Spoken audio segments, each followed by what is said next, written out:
আমি আপনার লাইভটা শেয়ার দেই। হ্যাঁ, সবাইকে স্বাগতম।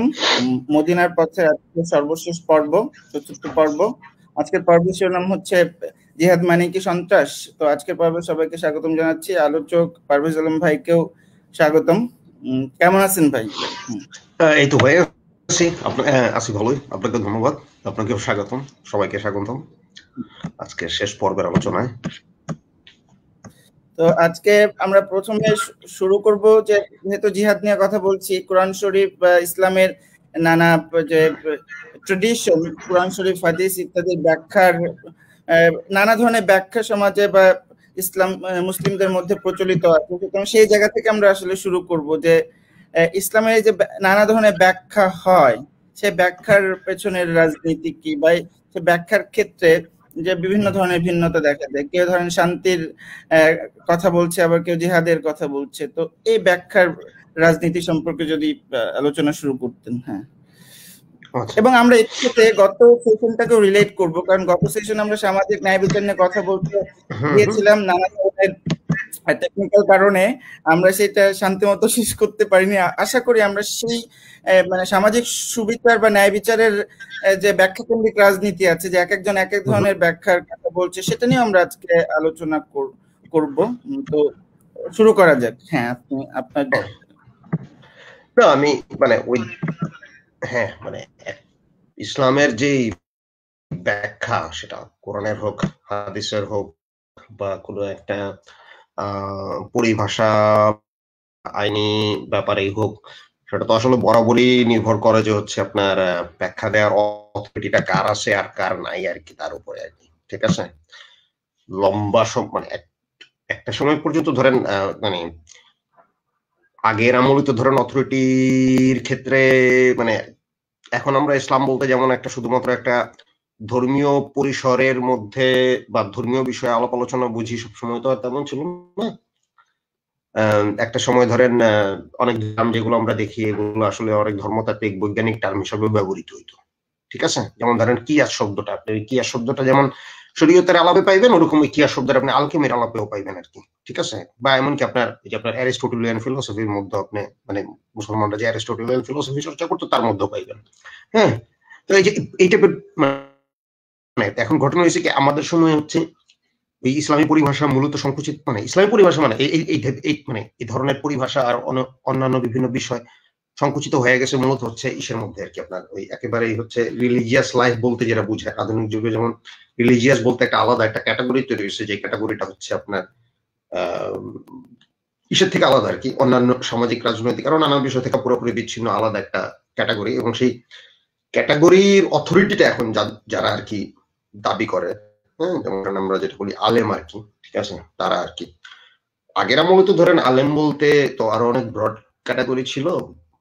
মূলত যারা আইন নিয়ে কাজ করতো তারাও আলেম, মানে তার মানে ইসলামী আইন নৈতিকতা নিয়ে যারা মানে সিদ্ধান্ত দিতেন, অথরিটি দিতেন, মানে মুফতি যারা আর কি। হ্যাঁ, তো সেই অথরিটি তো ধরেন সেটাও একটা পর্যায়ে গিয়ে তৈরি হয়েছে, ইতিহাসের একটা পর্যায়ে গিয়ে ধরেন মানে আলাদা একটা আলেম ক্লাস দাঁড়াইতে হয়েছে, মানে যারা হচ্ছে ইসলামী আইনকে আসলে আরবিটারি রাজনীতি থেকে রক্ষা করবে, সেটাও একটা জরুরি দরকার ছিল এক সময়। ঠিক আছে, আমাদের সময়ে যেটা হয়েছে যে এই ব্যাপারগুলো একটু জটিল হয়ে গেছে। আগের আমলের আলেমরা ধরেন যে আম খাসের থিওরি রক্ষা করে চলতেন আর কি। মানে সেটা হচ্ছে যে আপনার বেসিক্যালি হচ্ছে ইসলামী দুনিয়ায় তারা এইভাবে চিন্তা করতেন যে আম খাস আর হাসাল খাওয়াস। আম হলো সাধারণ মানুষ, সাধারণ মানুষ তো আসলে ধর্ম ব্যাখ্যার অথরিটি রাখে না আর কি। ঠিক আছে, এটা একটা ব্যাপার আর কি। সাধারণ মানুষের ওই সময়ও নাই, ঠিক আছে, ওই সময় নাই, ওই আপনার যোগ্যতা নাই। ঠিক আছে, তারা হলো পেটের ভাত নিয়ে চিন্তিত। তো এগুলো বেসিক্যালি খুবই একটা প্লেটনিক ক্যাটাগরির চিন্তা আর কি। আপনি এই ক্যাটাগরির চিন্তা আপনি মানে বেসিক্যালি আসলে ফিলোসফি ধর্মতত্ত্ব দুই জায়গায় আছে, প্লেটো থেকে শুরু করে আপনি আল গাজালি সব জায়গায় আপনি এই টাইপের আলোচনা পাইবেন যে আম পাবলিক, হ্যাঁ, তাদের তো আসলে ধরেন এই মানে তাদের তো আসলে আক্কেল ব্যবহারের তো সুযোগ বা উপায় নাই আর কি। ঠিক আছে, তো মূলত যারা পড়াশোনা করে, যাদের জ্ঞান বুদ্ধি আছে, যারা আক্কেল ব্যবহার করতে পারে, হ্যাঁ, তারাই হচ্ছে আপনার ধর্মের অথরিটি হইতে পারে আর কি, ব্যাখ্যার অথরিটি হইতে পারে। আমাদের সময় ব্যাপারটা খুব জটিল হয়ে গেছে এই কারণে, কারণ হচ্ছে যে বিশেষ করে আমরা এমন একটা সময় বসবাস করি যখন একটা গ্লোবাল দুনিয়া এবং সেখানে খুব সহজেই মানুষ বিভিন্ন ভাবে মানে আপনার ভিনদেশী একজন ব্যাখ্যাকারীর লেখা পড়তে পারে বা ইউটিউবে তার ভিডিও দেখতে পারে, শুনতে পারে, ঠিক আছে। অনেক অনলাইন আলেম তৈরি হয়েছে, ফেসবুক কেন্দ্রিক নানান রকম সোশ্যাল মিডিয়া কেন্দ্রিক নানান রকম মুফতি তৈরি হয়েছে, হ্যাঁ, ফতোয়াবাজ তৈরি হয়েছে এগুলোর মাধ্যমে। এবং এবং বিশেষ করে সালাফি মুভমেন্ট এর মাধ্যমে এক ধরনের আপনার আমের হাত আম যেন সহজেই কোরআন কোরআন মানে ব্যাপারটা এরকম একটা পৌঁছেছে যে কোরআন হাদিস খুব সহজ, ঠিক আছে, আল্লাহ সবার জন্য এটা সহজ করে দিয়েছেন।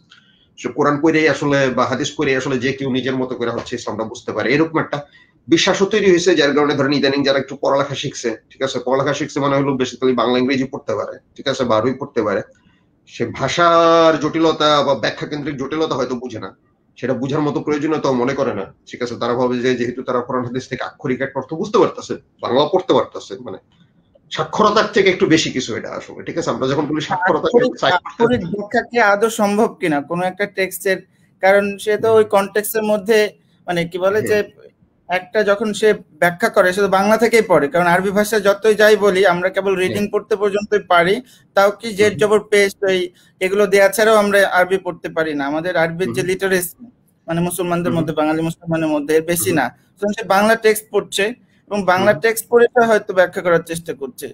তো এই টেক্সট এটা শুধু বাংলা টেক্সটের ব্যাপার না, মানে এই প্রবণতাটা বাংলা টেক্সট যারা পড়তে পারে বা ইংরেজি টেক্সট যারা পড়তে পারে, এমনকি আপনার ধরেন কওমি মাদ্রাসা থেকে অনেকে আছে যারা হচ্ছে আরবি পড়তে পারে বেশ ভালো, ঠিক আছে, কিন্তু আলটিমেটলি তাদের যে মানে পাঠ জিনিসটা, পাঠ জিনিসটা বলতে তারা বুঝে হচ্ছে ধরেন আক্ষরিক ভাবে একটা বক্তব্য বোঝা, সেটার বিধান বোঝা, জাস্ট এটা মানে বেসিক্যালি পাঠের সাথে যে ব্যাখ্যার যে সম্পর্ক আছে, হ্যাঁ, এটা তারা বুঝে না বা তাদের কখনো ওই নলেজটা ওই জ্ঞানটা তারা হাসিল করে নাই, ঠিক আছে। হ্যাঁ, মানে এটা বেসিক্যালি ধরেন সহজ ভাষায় বলতে গেলে ধরেন বাংলাদেশের ক্ষেত্রে আপনি এইভাবে বলতে পারেন যে একটা সময় আমরা বলতাম না যে সাক্ষরতার হার মানে কি? সাক্ষরতার হার বলতে তো বেসিক্যালি আসলে সাক্ষরতা মানে আপনি আপনার নামটা সাইন করতে পারেন, যদিও মানে এটা দিয়ে আর একটু ব্রডার অর্থ বুঝায়, ঠিক আছে।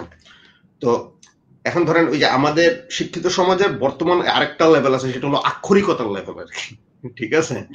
হ্যাঁ, মানে একটা আক্ষরিক পাঠের পর্যন্ত তার পাঠ করার মতো নলেজ তারা অর্জন করতে পারছে, এর বাইরে ভাষার যে আপনার ডেপথ সেটার মধ্যে তারা ঢুকতে পারে নাই। তো বাংলাদেশ ওই আক্ষরিকতার হার নিয়েও হয়তো আমি জানি না, হইলে ভালো হইতো আর কি, এটা তো হবে না।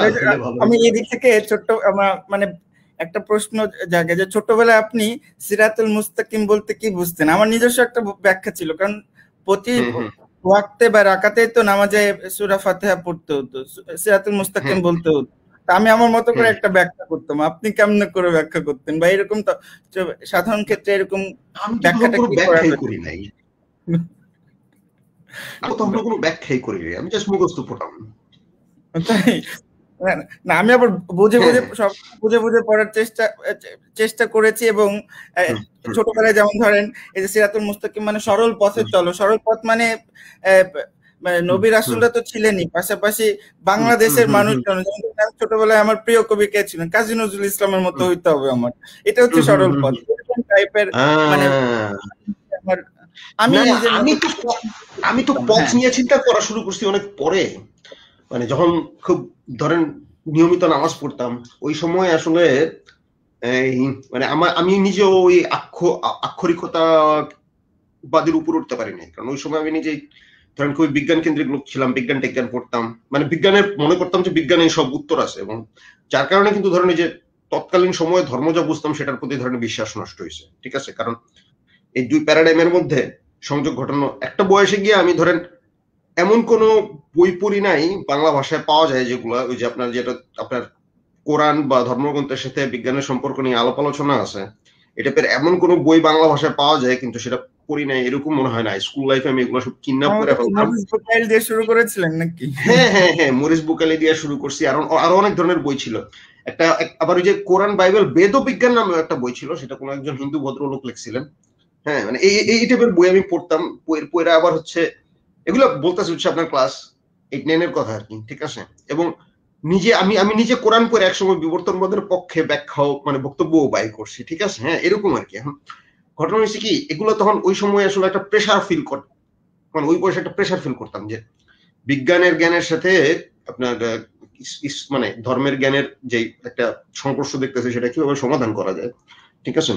ওই যে প্রবলেমটা ওইটাই যে আমি তখন বুঝতে পারি নাই যে আসলে তখন বুঝতাম না যে এই দুইটা আলাদা ডিসিপ্লিনের ভাষা, ঠিক আছে, হ্যাঁ, তারাই আলাদা আলাদা ভাবে না বুঝা এগুলারে মিলাইতে গেলে তো আসলে ধরেন বিভ্রান্ত হওয়া ছাড়া তো কোনো উপায় নেই আর কি, ঠিক আছে। হ্যাঁ, তো পরে তো পরে এগুলো বাদও দিয়েছি, ঠিক আছে, ভাবছি যে অবৈজ্ঞানিক কাজকর্ম, ঠিক আছে, এগুলো জীবনে মিলবে না, খুদাই মিলানোর চেষ্টা আর কি, ঠিক আছে। হ্যাঁ, এরকম হয় আর কি। অনেকে তো মিলাচ্ছেন এবং এক ধরনের প্রবণতা আছে এখন মুসলমানরা বিজ্ঞান চর্চা বাদ দিয়ে মানে এখন যে কোনো আবিষ্কারকেই মানে মানে ট্রেডিশনে তাদের ট্রেডিশন ঐতিহ্য খুঁজে বেড়াচ্ছেন, এটার দিকে এগুলা সবসময় আছে, সবসময় থাকে। এটা ধরেন একভাবে বলা যায় যে চিন্তার একটা লেভেল আর কি, ঠিক আছে, একটা স্তর, একটা মাকাম, খুবই প্রাইমারি মাকাম আর কি, ঠিক আছে, যে এখানে পৌঁছানোর পরে মানুষ মানে যে জায়গায় গিয়ে মানুষ বেসিক্যালি আসলে ধরেন বুঝতে মানে আপনার বিজ্ঞান আর মানে আপনার ওই যে কোরআনের যে মানে বিজ্ঞান বলতে কি বুঝায় বা অ্যাকচুয়ালি ওয়াহি কি বুঝায় এগুলো তার কাছে আসলে পরিষ্কার না আর কি, যার কারণে সে এই গলদঘর্ম হয় আর কি, যেটার কোনোটাতেই তার ইনডেপথ নলেজ নেই আর কি। এগুলোকে দর্শন বা নীতির মানে দিক নির্দেশনার জায়গা থেকে বিজ্ঞানের গ্রন্থ যখন ভাবা হয় তখন এই সমস্যাটা তৈরি হবে। এমনকি ছোটবেলায় তো আমি বোধহয় পড়েছিও যে জায়গা থেকে আমার মানে এই বিজ্ঞান, আমি যেহেতু সায়েন্সের ছাত্র ছিলাম আমারও সেই প্রবণতাটা ছিল দুটাকে এক করার। একসময় তো আমি ভাবতাম যে হ্যাঁ আমাদের অবশ্য বিবর্তনবাদ পড়ানো হতো না, কিন্তু ছোট্ট করে লেখা থাকতো ডারউইনের জীবনী নিয়ে যে অরিজিন অফ স্পিসিস, এটা তিনি এরকম একটা বই লিখেছেন। তখন আমি ভাবতাম তাহলে স্পিসিস যদি এভাবে বিবর্তিত হয় তাহলে আদম আলাইহিস সালামের অবস্থান তাহলে কোথায়, এরকম করে অবস্থানটা নির্ণয় করার চেষ্টা করতাম। তো পরে যে মীমাংসাটা আমার হয়েছিল যে আল্লাহ আমাদের সামনে কি পাঠিয়েছে, কোরআন সুন্নাহ এবং প্রকৃতিকে নিদর্শন হিসেবে পাঠিয়েছেন, এরকম একটা কোথায় যেন পড়েছিলাম মানে কোরআন শরীফের রেফারেন্স দিয়ে। তখন আমার মনে হলো যে সমস্ত কিছু এখন ওইখানে খুঁজতে না যে প্রকৃতিতেও আমি আল্লাহর নিদর্শন বা আল্লাহকে খুঁজতে পারি, সুতরাং প্রকৃতি নিয়ে করবো না আমরা। হ্যাঁ, মানে এখানে মানে ব্যাপার যেটা হচ্ছে যে ধরেন আমি ব্যাখ্যা কেন্দ্রের যে ব্যাপারগুলো এগুলো ধরেন আস্তে আস্তে তো ধরেন আপনার নলেজ না থাকলে আমাদের তো স্কুল কলেজে কিন্তু আসলে পাঠ এবং ব্যাখ্যা খুব একটা শেখায় না আর কি, যদিও আমাদের মোটামুটি মানে সবার জন্যই বাধ্যতামূলক একটা সময় পর্যন্ত মানবিক বিদ্যা পড়া আর কি, কিন্তু এগুলো আসলে ওইভাবে শিখায় না আমাদেরকে কখনোই, ঠিক আছে। হ্যাঁ, আমাদের এই যে ছোটবেলার পৌরনীতি আর ইতিহাস এগুলো আলাদা আলাদা বিচ্ছিন্ন ভাবে জাস্ট পড়তে হইতো, মুখস্থ করতে হইতো, এই টাইপের আর কি। কিন্তু ধরেন মানে যেমন এই যে কোরআন মানে এরকম একটা আয়াত আছে না, ইহা এক বিজ্ঞানময় গ্রন্থ, এরকম একটা অনুবাদ করার চল শুরু হয়েছিল 90 দশকে, এই অনুবাদ এখনো অনেকে করে। এখন বিজ্ঞানময় গ্রন্থ কথাটা যে বলা হয়, বিজ্ঞান শব্দের কথা থেকে আসছে। বিজ্ঞান শব্দটা তো আধুনিক সময়ে সায়েন্স শব্দের একটা অনুবাদ হিসেবে ভারতীয় পশ্চিম বাংলার ব্রাহ্মণ পণ্ডিতের অনুবাদ করছে। অরিজিনালি বিজ্ঞান কথাটার একটা ধর্মতাত্ত্বিক হিন্দু ধর্মীয় একটা ধর্মতাত্ত্বিক ইতিহাস আছে। হিন্দু ধর্মীয় বলতে কি হিন্দু মানে ভারতীয় উপমহাদেশীয় আর কি, ঠিক আছে, বৌদ্ধ হিন্দু এরকম বিভিন্ন হিসেবে বিজ্ঞান শব্দের একটা বিশেষ পরিভাষা আছে, ভারতীয় দর্শনে বিজ্ঞান শব্দের একটা বিশেষ অর্থ আছে, ঠিক আছে। সেটার সাথে সায়েন্সের মিলানো এটা একটা মডার্ন ব্যাপার, ঠিক আছে। আর অন্যদিকে কোরআনে যে মানে কোরআন তো আবার কমপ্লিটলি ডিফারেন্ট একটা জায়গা থেকে, সেখানে আমি এখন মনে করতে পারতেছি না কোন শব্দটা সেখানে আছে, ঠিক আছে। সেই শব্দটারে জোর করে বিজ্ঞান বানানো, এটা যে ধরেন মানে ভাষা সম্পর্কে মানে খুবই কম নলেজ রাখা লোকজন হচ্ছে এই কাজগুলো করে আর কি, কথাটা বলছেন, জোর করে একটা শব্দরে আরেকটা শব্দে পরিণত করা আর কি, ঠিক আছে। হ্যাঁ, এরকম আর কি। ইন এনি কেস, হ্যাঁ চলেন আমরা মুভ করি আর কি, মানে আরেকটু আলোচনা আর কি। যেটা হচ্ছিল যে কথাটা বললাম কারণ আপনিও এই বিষয়টা নিয়ে আলোচনা করেছেন যে ওই যে ইয়ার ক্ষেত্রে মানে জিহাদের নিয়ে যেহেতু আমাদের আলোচনার বিষয় আজকে, কোরআন শরীফের মানে ফোর্স প্রয়োগ করার যে বিভিন্ন কনটেক্সট আছে, সেই কনটেক্সট গুলো ব্যাখ্যা করার ক্ষেত্রে বিভিন্ন ভিন্নতা তৈরি হচ্ছে বলে তো কেউ আইসিস এর মতো গ্রুপ তৈরি হচ্ছে এবং কোরআন শরীফ বা ইসলামকে রেফারেন্স হিসেবে ব্যবহার করছে।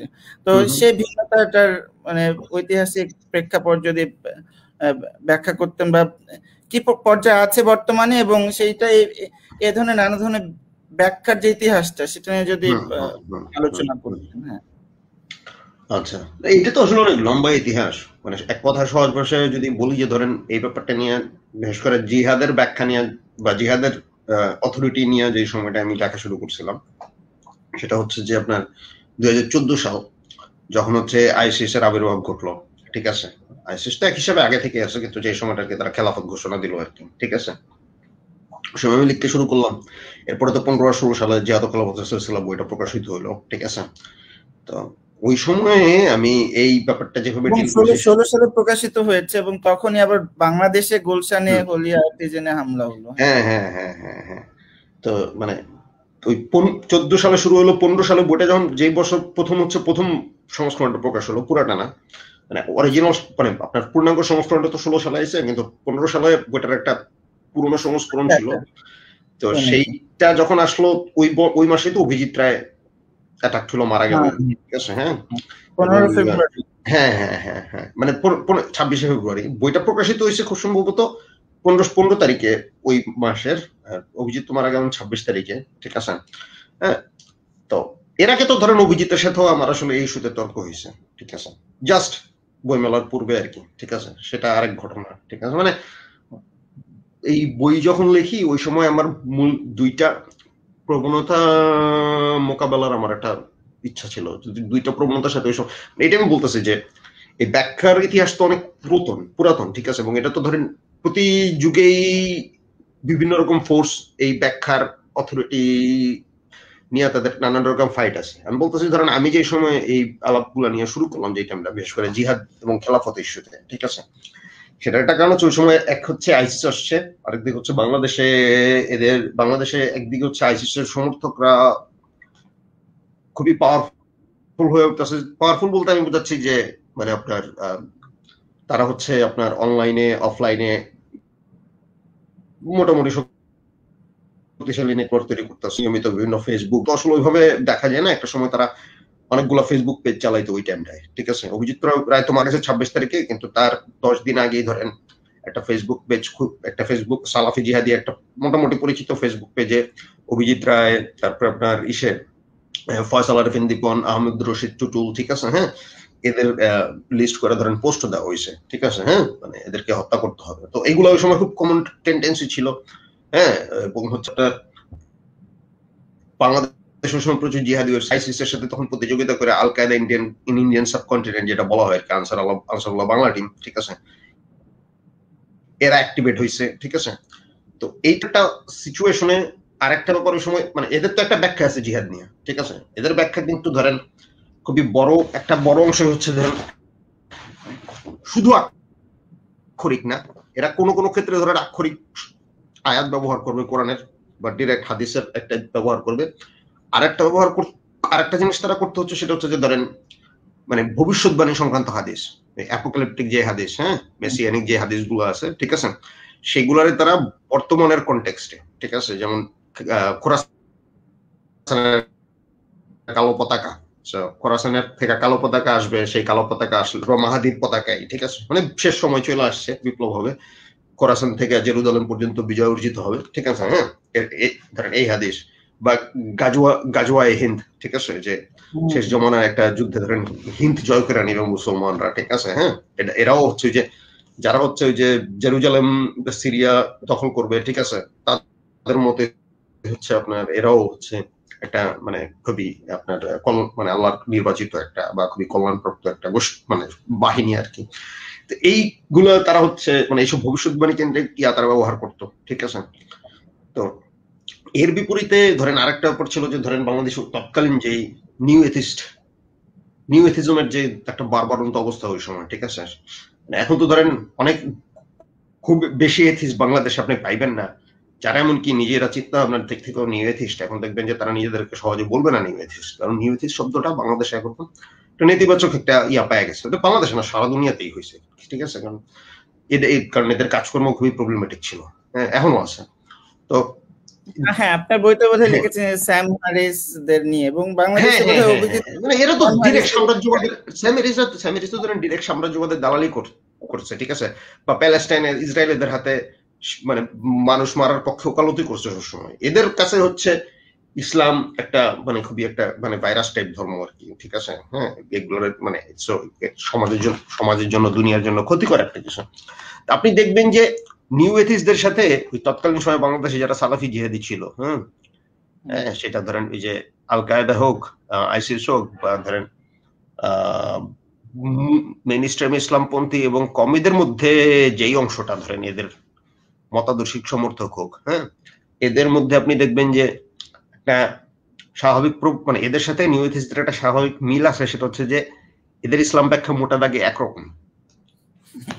যেটা নিয়ে আমার সাথে হচ্ছে এই দুই গ্রুপের মানে আপনার ইয়াটা শুরু হলো আর কি, আপনার ক্যাচাল এবং দ্বন্দ্বগুলা শুরু হলো। হ্যাঁ, কারণ ওই যে ধরেন কোরআনের ধরেন সূরা তাওবা আয়াত আছে যে মুশরিকদেরকে যেখানে পাও হত্যা করো, ঠিক আছে? হ্যাঁ, এই একই আয়াত ধরেন ঈশ্বর ব্যবহার করতেছে, ওই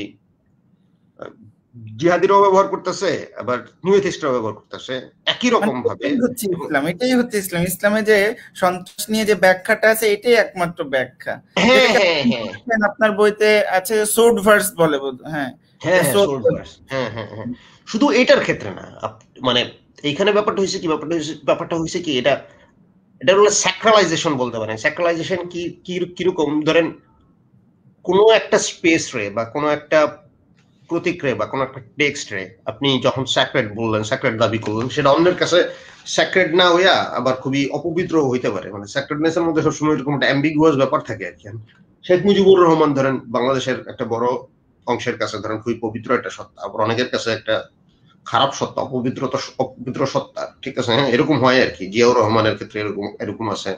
হ্যাঁ, ওই যে কাদের মোল্লার কবরস্থানে, কাদের মোল্লার কবরের গায়ে শহীদ একটা ইয়া লাগানো ছিল বা এখনো হয়তো আছে, সেটা আবার ধরেন আওয়ামী লীগ সমর্থক অনেকে বিভিন্ন সময় ভাঙতে টাঙতে চাইছে ফেসবুকে। মানে এই যে আমি বলতে চাচ্ছি যে এই যে আপনার স্যাক্রেড স্ফিয়ার নিয়ে তো নিউ এথিস্টরা মনে করে কি, নিউ এথিস্টরা মনে করতো কি যে মানে নিউ এথিস্টরা হচ্ছে এই যে ধর্মের ক্ষেত্রে তাদের যে মেইন প্রবলেমটা হয়, বিশেষ করে ইসলামের ক্ষেত্রে, তারা বলে তারা নাস্তিক হয়ে গেছে, কিন্তু ধর্মের যে স্যাক্রেডনেস বা ইসলামের যে স্যাক্রেডনেস, ঠিক আছে, সেটা তারা মাথা থেকে সরাইতে পারে না, ঠিক আছে? হ্যাঁ, তো যার কারণে মানে তাদের প্রবলেমটা যেটা হয় যে ওই তারাই আপনার ওই যে ভাবে যে মানে তারা আর কি ধরেন ইসলামরা একটা নেক খুবই খারাপ এবং দানবীয়, হ্যাঁ, নেতিবাচক একটা কিছু ছাড়া তারা অন্য কিছু ভাবতে পারে না। হ্যাঁ, মানে ওটার মধ্যে তাদের সীমাবদ্ধ করে ভাবতে হয়। যেরকম একটা সময় তাদের কাছে ইসলাম ছিল পবিত্র, হ্যাঁ, বা নবী ছিল পবিত্র, এখন নবীরে একটা খুবই খারাপ কিছু দেখাইতে হইব, হ্যাঁ, এই টাইপের একটা চিন্তা তাদের মধ্যে। হ্যাঁ, তাদের চিন্তা হলো এরকম যে ইসলাম যে কত খারাপ এবং কত মানে জঘন্য একটা ধর্ম, কত নেতিবাচক, কত শয়তানি একটা ধর্ম, এটা যদি তারা প্রমাণ করতে পারে মানুষের কাছে, তাহলে হচ্ছে সব মানুষ ইসলাম ধর্ম ছেড়ে দিবে, ঠিক আছে? সব মানুষ ইসলাম যারা ছেড়ে দিলে দুনিয়ায় শান্তি প্রতিষ্ঠিত হয়ে যাবে, এরকম একটা বিশ্বাস নিয়ে এর আগে বলা হয় যে এই যে সাধারণ মুসলমানরা যে তো সাধারণত জিহাদিদের পছন্দ করে না এবং এই ধারার না, বলা যে এটা মূল ইসলাম না, জিহাদিরাই হচ্ছে মূল ইসলাম, এই ধরনের একটা এরা কখনোই বুঝতে পারে না নিউ এথিস্টরা যে মানে আমার কাছে এরা যে কতটা ইনসেন, কতটা ইরেশনাল, কারণ এরা ব্রডার পিকচারটা কখনো দেখতে পায় না, ঠিক আছে? এরা মনে করে যে মানে এরা এরা এক ধরনের মিশনারি টাইপ। এরা ভাবে যে দুনিয়ার সব মুসলমানরা ইসলাম থেকে খারিজ করে ফেলতে পারলে, কনভার্ট করে ফেলতে পারলে ওই দুনিয়া সব শান্তি হয়ে যাবে, কিন্তু পৃথিবীর ইতিহাস তো এরকম না, ঠিক আছে? হ্যাঁ, আর সবচেয়ে বড় কথা হলো এটা আপনি কিভাবে চিন্তা করেন যে দুনিয়ার সব মুসলমানরা আপনি মুসলিম বানায় ফেলতে পারবেন? It doesn't work like that. আর সবচেয়ে বড় কথা হলো যে দুনিয়ার সব মুসলমান আসলে কয় পার্সেন্ট ওই জিহাদিদের ব্যাখ্যাটা অনুসরণ করে? খুবই ছোট একটা অংশ। কিন্তু এই নিউ এথিস্টরা এক্স্যাক্টলি বলতে চায় যে জিহাদিরা যে ইসলামটা সঠিক ইসলাম বলতেছে, সহি ইসলাম বলতেছে, ইদানিং এখন তো পরিস্থিতি পাল্টাইছে, দেখেন এখন বাংলাদেশের সোয়াহি শব্দটা একটা ফানি শব্দ পরিণত হয়েছে আর কি, ঠিক আছে? যে এই সহিবাদরে সমালোচনা করা সালাফি জিহাদিদের, ঠিক আছে, বা সালাফিদের। হ্যাঁ, কিন্তু এই সোয়াহি প্রবণতা নিউ এথিস্টদের মধ্যে ছিল ভয়াবহ প্রবল। হ্যাঁ, আমরা যারা একটু ভিন্ন ব্যাখ্যা দিতাম কোন একটা আয়াতের, ঠিক আছে, হ্যাঁ, যদি বলতাম যে তাইলে এরা এসে আমাদেরকে হচ্ছে খোঁচা মারতো, হ্যাঁ, মানে মানে কয়দিন পরে ইয়েরা বলবো যে ইসলামী সহি ইসলাম না, বা মুহাম্মদ সহি মুসলমান না, ঠিক আছে? হ্যাঁ, এটা খোঁজা দিত আর কি। মানে তারা নিজেরাই বিশ্বাস করতো যে সহি ইসলাম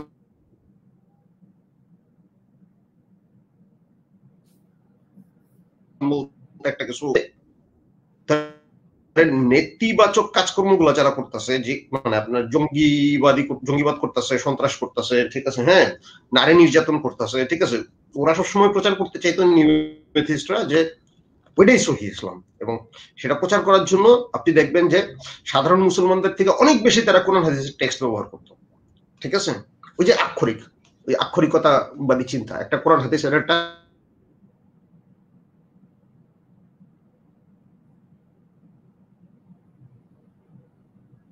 করে, নিউ এথিস্টরা ওই কাজ করে, ঠিক আছে, ওইরকম একটা কনটেক্সটে ধরেন আমি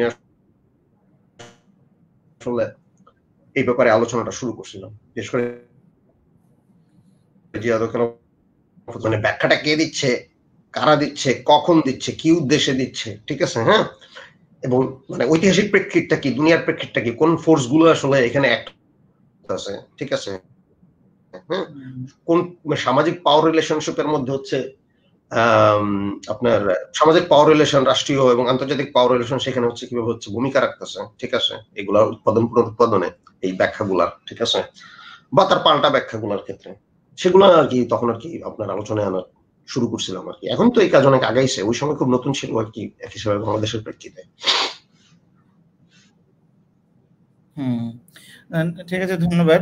তো ওই যে যেটা হতো যখন আমরা কোরআন হাদিস বা যে কোনো ইসলামিক ট্রেডিশনের ব্যাখ্যার প্রসঙ্গ আসে, সেক্ষেত্রে আমরা আসলে ব্যাখ্যা কিভাবে করি, যে আপনি আক্ষরিক ব্যাখ্যার কথা বলছিলেন, যখনই আক্ষরিক ব্যাখ্যা করি একটা টেক্সটে একটা বক্তব্যের সাথে আর একটা বক্তব্যকে তো আমাদেরকে মেলাতে হয়, হ্যাঁ, তো এভাবে ইন্টারপ্রেট করতে গেলেও এক ধরনের আমাদেরকে বুদ্ধি খরচ করতে হয়, মানে আক্কেল যেটা খরচ করতে হয়, এবং কিন্তু দেখা যায় যে এই বুদ্ধির প্রয়োগটা, বা যেটা একদম আরবি শব্দ যেটা হচ্ছে আকল, যেটা থেকে আক্কেল শব্দটা আসছে, তো এই আকল করার নিয়ে নানা ধরনের সমস্যা আছে। বিশেষত আমার লয়েরই এক বন্ধু, মানে সহপাঠী, যাদের কিনা এই ধরনের জিহাদিদের প্রতি এখন মানে তারা বিপ্লবী কর্মকাণ্ড করছে, তারা এসে গেছে, ইসলামের জয় পতাকা তুলে ধরবে, এ ধরনের প্রবণতা ছিল।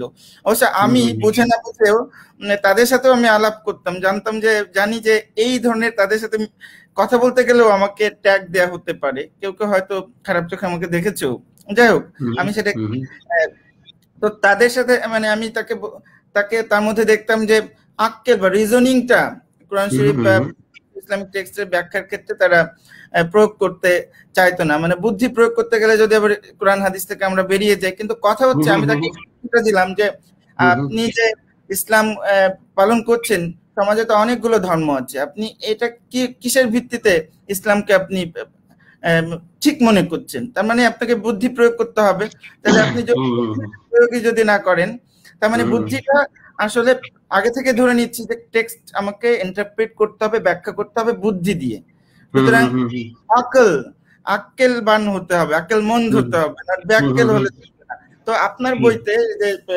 মুসলিম দুনিয়া ক্ষমতা সম্পর্কের ইতিহাস, মানে জিহাদ ও খিলাফতের সিলসিলা, এই বইটা একটা চ্যাপ্টার এখানে আছে যে ওহী বনাম আক্কেল প্রসঙ্গ, ইসলামের ব্যাখ্যা কর্তৃত্বের ক্ষেত্রে ওহী এবং আক্কেলের যে দ্বন্দ্ব ছিল সেটা আসলে আপনি আলোচনা করেছেন। এর আগে আপনার একটা বই, যে বইটা আমি প্রথম পড়ি, এটা হচ্ছে মুসলিম দুনিয়া জ্ঞান তাত্ত্বিক লড়াই বোধহয় এই নামে, এই বইটা আমার কাছে নেই, অন্যের কাছ থেকে ধার করে পড়েছিলাম আমার বন্ধুর কাছ থেকে, তাকে ধন্যবাদ। তো এই বিষয়টা নিয়ে আপনি একটু আলোচনা করুন। আচ্ছা, ওহী ও আক্কেলের যে বিতর্কটা, এটা আসলে আমার নিজের লেখালেখিতে একটা সময় খুবই কেন্দ্রীয় একটা ব্যাপার ছিল আর কি, ঠিক আছে, একটা কেন্দ্রীয় ব্যাপার থাকার কারণ হচ্ছে ভালোভাবে বলতে গেলে এটা আসলে ধরেন বাংলাদেশে আমার বাইরে ওঠার যে কনটেক্সট, সেই কনটেক্সটের কারণে এটা এরকম ছিল, কারণ আমি এমন একটা সময় বাংলাদেশে বাইরে উঠছি যে সময় একটা ধারণা ছিল যে ধর্ম মানেই হচ্ছে একটা আপনার ঐশী এবং ওয়াহি থেকে যে জ্ঞান আসছে, হ্যাঁ, সেটাই হচ্ছে ধর্ম। অন্যদিকে আক্কেল বা র্যাশনালিটির যে চর্চা, সেটা আসলে ধর্মীয় যেই আপনার মানে ধর্মের বাইরের ব্যাপার আর কি, ঠিক আছে।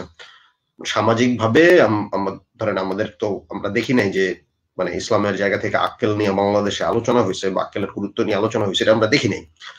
বরং তৎকালীন সময়ে যেসব তর্ক বিতর্ক হইতো পাবলিক স্ফিয়ারে এবং বিশেষ করে অনলাইনে ব্লগ কেন্দ্রিক, ব্লগে যখন আমরা লেখালেখি করতাম, সেখানে বেসিক্যালি আসলে আপনার যারা ধর্মের পক্ষ থেকে আলাপ আলোচনা করতেন, তারা মানে একেবারে ইমান মানে বিশ্বাসের জায়গা থেকে আলাপ আলোচনা করতেন, ঠিক আছে। মানে যুক্তিতর্ক ব্যাখ্যা করা কিছু লেখক ছিলেন, কিন্তু আসলে আপনার এপিস্টেমোলজিক্যালি ধর্মের যে মানে এপিস্টেমোলজিক্যালি জ্ঞান অর্জনের জন্য, ঠিক আছে, ধর্ম সংক্রান্ত জ্ঞান অর্জনের জন্য, ঠিক আছে, যে আপনার আক্কেলের যে গুরুত্ব সেটা নিয়ে হচ্ছে আপনার কোনো আলাপ আলোচনা ছিল না আর কি ওইভাবে, ঠিক আছে। হ্যাঁ, তো মানে এই কারণে যখন হচ্ছে মুসলিম জগতের জ্ঞানতাত্ত্বিক লড়াই লেখাটা যখন শুরু করলাম, সেই লেখাটা বড় কারণ ছিল এখানে বললেন এই যে এখন একটা ধারণা প্রচলিত আছে সমাজে যে বাংলা ব্লগ বুঝি খুবই আপনার অসহনশীল একটা জায়গায় পরিণত হয়েছিল, বিশেষ করে নাস্তিক বনাম আস্তিক তর্কে এবং প্রগতিশীল শাহবাগী বনাম হচ্ছে আপনার জামাত শিবির সমর্থক বা তাদের বলয় থেকে আসা লোকদের মধ্যে, ঠিক আছে। কিন্তু ব্যাপারটা আসলে এতটা সিম্পল ছিল না, কারণ ব্লগে আসলে তখন আবার মানে আলাপ আলোচনারও একটা ধারা ছিল, সেই ধারাটা অবশ্য পরাজিত হয়েছে। সেই আলাপ আলোচনার ধারার মধ্যে আমি নিজেও ছিলাম। মুসলিম জগতের জ্ঞানতাত্ত্বিক বইটা আমার লেখার পরিকল্পনা অনেক আগের, 2005 সালের আমার লেখার পরিকল্পনা, কিন্তু বইটা আমি লিখতে শুরু করি 2009-10 সালে। কারণ হচ্ছে ওই সময় আমি ব্লগে নিয়মিত লিখতাম এবং ওই সময় ব্লগে একজন ব্লগার ছিলেন যিনি একসময় একজন শিবিরের নেতা ছিলেন এবং ওই সময় তিনি হচ্ছে একজন মোটামুটি পরিচিত ব্লগার ছিলেন, কিন্তু তিনি নানান রকম প্রেশারের মধ্যে থাকতেন।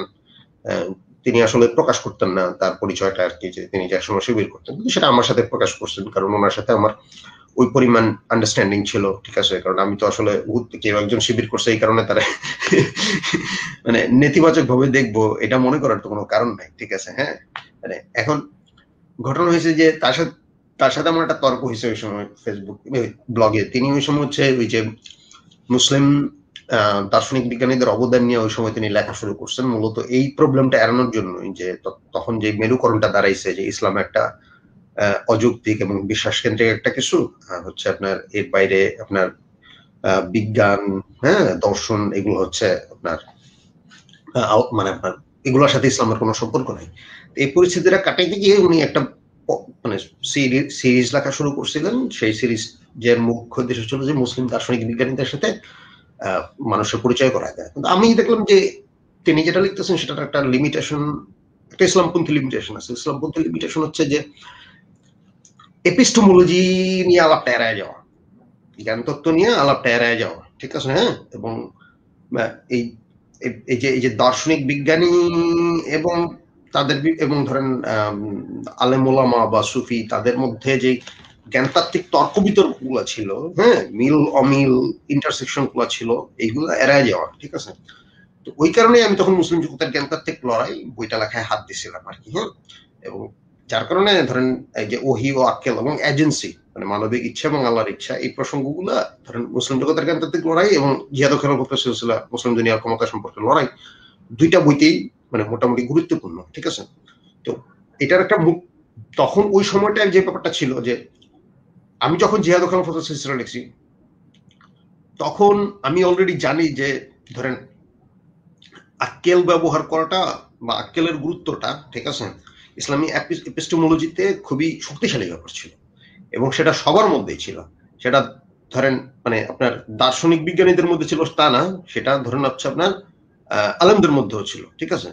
কিন্তু আমি তখন আসলে ভাবতাম, যখন আমি জিহাদ ও খেলাফত সিলসিলা লিখছি তখন আমি আসলে ভাবতাম যে মোটামুটি আপনার একটা সময়ের পর থেকে 12 শতকের পর থেকে বিশেষ করে আপনার যে এবং বিশেষ করে মানে গাজালি বা তার গাজালির সময় থেকে একরকম হচ্ছে আপনার আক্কেলের বিপরীতে ওয়াহির একটা বিজয় ঘটছিল এবং সেই বিজয়ের কারণে হচ্ছে তারপর হচ্ছে আক্কেল কেন্দ্রিক যেই আপনার ধর্মতত্ত্ব এবং দর্শন যে চর্চা সেটার একটা হচ্ছে আপনার ফল হয়েছে আর কি। তো পরবর্তীতে আমি আসলে আরো যতটুকু পড়াশোনা করছি আমি জানি যে এই থিসিসটাই কিছুটা এই থিসিসটা বেশ বড় প্রবলেম আছে, কারণ হচ্ছে যে বেসিক্যালি আক্কেলের যেই সুপ্রিম মানে আক্কেলের সুপ্রিমেসি আমি এখানে বুঝাচ্ছি যে মানে আক্কেলের গুরুত্ব কখনোই হচ্ছে আসলে ডিমিনিশ হয় না, ঠিক আছে। আক্কেল জিনিসটা আকল জিনিসটা সবসময় ইসলামিক এপিস্টেমোলজিতে খুবই গুরুত্বপূর্ণ একটা অবস্থান নিয়েছিল ইসলামী সভ্যতায়। পার্থক্য ছিল এই যে দার্শনিক বিজ্ঞানীর আক্কেলরে হচ্ছে সবচেয়ে টপ গুরুত্ব দিত, হ্যাঁ, আক্কেলের মাধ্যমে আপনি সব জানতে পারবেন, মানে শুধু দিন দুনিয়ার জ্ঞান না, আল্লাহ সম্বন্ধে জ্ঞান আপনি আক্কেলের মাধ্যমে জানতে পারবেন, এমনকি ওহির মাধ্যমে আল্লাহ যা প্রকাশ করছেন, ঠিক আছে। হ্যাঁ, করেন সেই ব্যাপারগুলোও আসলে আক্কেলের মাধ্যমে আপনি একটা স্তর এবং সর্বোচ্চ স্তরে রাখা হতো। হ্যাঁ হ্যাঁ হ্যাঁ হ্যাঁ হ্যাঁ আপনি জানতে ইবনে পারবেন। সিনা এরকম রেখেছেন। হ্যাঁ হ্যাঁ হ্যাঁ হ্যাঁ হ্যাঁ অন্যদিকে আপনার ধর্মতাত্ত্বিক যারা এবং আলেম যারা এবং মানে আইনজ্ঞ যারা, ঠিক আছে, হ্যাঁ, যারা আইনের আলেম যারা আর কি, যারা শরীয়তের ইন্টারপ্রিটেশন করতেন, তাদের কাছেও আক্কেলের গুরুত্ব ছিল খুবই। তাদের কাছেও আক্কেলের গুরুত্ব ছিল, কারণ আক্কেলটা তো তাদের লাগবে। খেয়াল করেন, তারা কিন্তু আসলে আমাদের সাথে নিজেদের ফারাক করতে ওইখানেই, কারণ তারা আক্কেল ব্যবহার করে, আমরা কিন্তু আক্কেল ব্যবহার করে না। কথাটা বুঝছেন? তারা বইপত্র পড়ে, তারা ব্যাখ্যা শাস্ত্র জানে, ঠিক আছে, হ্যাঁ, কিভাবে ব্যাখ্যা করতে হবে, এবং তারা নিজেদের আক্কেল ব্যবহার করে সেই ব্যাখ্যা করতে পারে, ঠিক আছে, হ্যাঁ। ইস্তিহাদ তো ধরেন আপনার যদিও একটা এরকম একটা মিথ প্রচলিত আছে যে একটা পর্যায়ে ধরেন এরকম কিছু লোকজন বলা শুরু করছে যে ইস্তিহাদের দরজা বন্ধ হয়ে গেছে বা ইস্তিহাদের আর প্রয়োজন নাই, ঠিক আছে, হ্যাঁ। কিন্তু এটাও আসলে একটা ভুল মিথ, কারণ এই গল্পটা ছড়ায় পড়ার পরেও ইস্তিহাদের চর্চা আসলে অনেক বছর ছিল, ঠিক আছে। তো এই যে বলা যে ইস্তিহাদের দরজা বন্ধ হয়ে গেছে বা প্রয়োজন নাই, এটাও আসলে একটা মিথ। হ্যাঁ, মানে বিস্তারিত আলোচনার দরকার আছে, বিস্তারিত গবেষণা আছে এগুলো নিয়ে, খুবই কমপ্লিকেটেড ইতিহাস, সেই আলাপে না যাই, ঠিক আছে, যে কেন এই মিথটা দাঁড়াইছিল, ঠিক আছে, হ্যাঁ। আমি যেটা বলতেছি যে এদের মধ্যে হচ্ছে আক্কেল গুরুত্বপূর্ণ ছিল, কিন্তু পার্থক্য হচ্ছে এটা যে তারা ওহিরে সর্বোচ্চ জ্ঞান হিসাবে হচ্ছে তারা দেখছে, ঠিক আছে, হ্যাঁ। তো তাদের জন্য সবসময় এটা করছিল যে ধরেন এই যে আক্কেল আর ওহির মধ্যে একটা মানে একটা স্ট্রিক্ট হায়ারার্কি বজায় রাখার তাদের একটা ইয়ে ছিল। তারা কখনোই বলবে না যে আক্কেল, মানে কখনোই বলবে না তা না, সাধারণত তারা বলতো না যে আক্কেল আসলে ধরেন ওহির পর্যায়ে কিছু। আর 3 নম্বর যেটা ধরেন সুফিরা যে কাজটা করছে, হ্যাঁ, ধরেন গাজালি যেটা করছে, গাজালি নিজেই কিন্তু ধরেন দার্শনিকদের অবস্থানটা হাজির করছে আক্কেল ব্যবহার করে। হ্যাঁ, যুক্তিবিদ্যা থিওলজিতে আক্কেলটাকে একটা সাধারণ ফেনোমেনা, সাধারণ একটা টুল হিসেবে ছড়িয়ে দিয়েছেন বলা যেতে পারে তার লেখালেখি, এটা বলা হয়। হ্যাঁ হ্যাঁ হ্যাঁ হ্যাঁ এখন ধরেন আক্কেল মন্দ হওয়া বা রেশনাল হওয়া, মানে রেশনালিটি ইসলামী সভ্যতার খুবই সেন্ট্রাল বিষয়, এটা বুঝলে গেলে চলবে না, মানে আগের কালের সেন্ট্রাল ইয়া।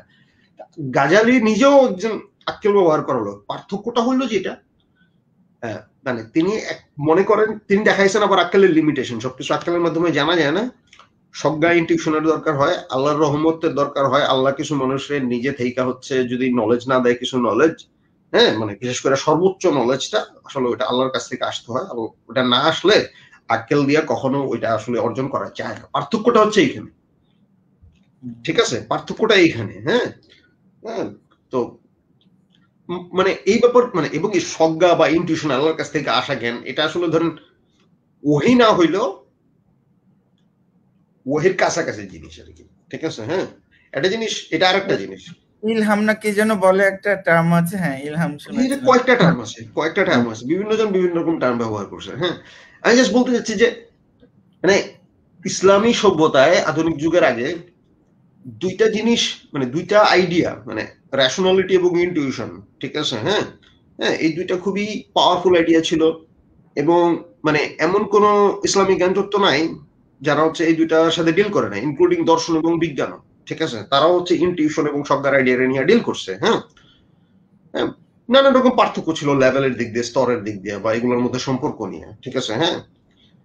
তো মানে সবাই যে এগুলো করছে, ধরেন আমি জিহাদুল সিলসিলায় ধরেন ইবনে তাইমিয়ারে আমি বলছি যে আপনার বেআক্কেলের, মানে একটু বেআক্কেল হিসেবে দেখাইছি, এটার পেছনে একটা বড় কারণ ছিল, ওই যে যেটা বললাম, যে কনটেক্সটে ওই সময় ইবনে তাইমিয়ার কোট আপনি ইন্টারনেটে ভুরি ভুরি পাইবেন, ঠিক আছে। তো যার কারণে আপনি দেখা গেছে যে আপনার ওই আল বিরুনির কোট, আল বিরুনি ইবনে সিনারে যে নিন্দা করছে, হ্যাঁ, হ্যাঁ, যে মাথায় স্ক্রু একটা ঢিলা আছে, ঠিক আছে, স্ক্রু ঢিলা, এটা হচ্ছে আপনার ইয়ে আর কি, ভাবানুবাদ আর কি, হ্যাঁ। হ্যাঁ, আসলে অ্যাকচুয়াল আরবিটা খুব সম্ভবত ছিল যে ওই যে আপনার মাথার মধ্যে একটা বোমরা আছে, ঠিক আছে। তো এনিওয়ে, যেটা বলতে যাচ্ছি আর কি, কিন্তু জানি না, তবে ইয়া জানি যে আল গাজালি তার মানে ইবনে সিনাকে দারুণ ভাবে সমালোচনা করেছেন, এবং মজার ব্যাপার যে বাংলাদেশে যে গ্রুপটার কথা বললেন, যাদের মানে জামাত শিবির, তারা কিন্তু দুজনকে নাম ব্যবহার করে, আইডেন্টিটি পলিটিক্স চেষ্টা করে। আমি তো মুসলিম জগতের জ্ঞান থাকলে আরো লিখছি, তখন আমার উদ্দেশ্য ছিল যে এই যে এদেরকে প্রতীক হিসেবে ব্যবহার করা, নাম এবং ইমেজ হিসেবে প্রতীক হিসেবে ব্যবহার করা, কিন্তু এদের এপিস্টেমোলজিক্যাল যে থট, যে প্রসেস, হ্যাঁ, সেটা নিয়ে তো কোনো আলাপ নাই। আমি ওই আলাপটা শুরু করতে চাইছিলাম ওইটা দিয়া। এনিওয়ে, এখন আমি যেটা দেখি যে, এখন আমি যতটুকু বুঝি সেটা হচ্ছে ধরেন এই যে মানে খোদ ইবনে তাইমিয়াও যথেষ্ট পরিমাণ আক্কেল ব্যবহার করে লিখতো আর কি, ঠিক আছে, হ্যাঁ, মানে তারাও ব্যবহার করতে হয়েছে, সত্য কথাই, মানে সে কখনো আক্কেল রে পালায় দেয়নি, যেটা ধরেন আমি ওই সময় আর কি। কিন্তু মানে মানে ব্যাপারটা হলো যে ওই সময়গুলো না লিখলে বা এগুলো নিয়ে তর্ক বিতর্ক না হইলে আমার নিজের হয়তো এগুলো আরো গভীরে ঢোকা হইতো না, জানা হইতো না আর কি, ঠিক আছে। এবং বাংলাদেশে এখন তো আসলে ধরেন আক্কেল শব্দটা বা আকল শব্দটা রেশনালিটির অর্থ হিসেবে আমার মনে হয় মানে বড়ভাবে ব্যবহার শুরু হয়েছে জিয়াদ ও খেলাফতের সিলসিলা বইটার পরে। এর আগে মনে হয় না ওইভাবে ছিল আর কি। এখন তো তাও চলে আর কি, মানে অনেকেই আক্কেলের কথা বলেন, আকলের গুরুত্ব নিয়ে আলাপ করেন, ইসলাম বন্ধুদের মধ্যেও আছে, এগুলো তো আগে ছিল না আমাদের বাংলাদেশে। এগুলো সেক্ষেত্রে নিশ্চয় ভবিষ্যৎ আপনাকে, আপনার ভূমিকাকে ভবিষ্যৎ মূল্যায়ন করবে। হ্যাঁ, যাই হোক, তো আমরা আলোচনা আগাই। তো আমরা দেখলাম যে জিহাদের ক্ষেত্রে নানা ধরনের ব্যাখ্যা নিয়ে আলোচনা আমাদের হয়েছে। এখন আসতে পারি গত দিনের যে আলোচনাটা আমরা আসলে একটু মানে হলো, সেটা শেষ দিকে যে আমরা একটু সন্তুষ্টের সাথে শেষ করতে পারি নাই।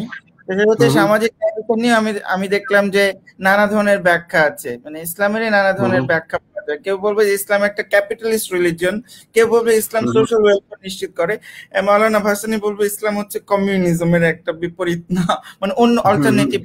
যে নানা ধরনের যে ব্যাখ্যা পাওয়া যাচ্ছে, এইটা নিয়ে একটু কথা বলা দরকার আমাদের সমাজে। কারণ তারপরে তো আসবে যে সেই রাজনীতিটা কিভাবে আমরা প্রতিষ্ঠা করবে, কেউ করতে যদি অনুপ্রাণিত অন্য কোনো ভাবে, তাহলে সেই ক্ষেত্রে সে কি মিনস নেবে, তার উপায়টা কি হবে, সেটা নিয়ে আমাদের তর্ক আছে।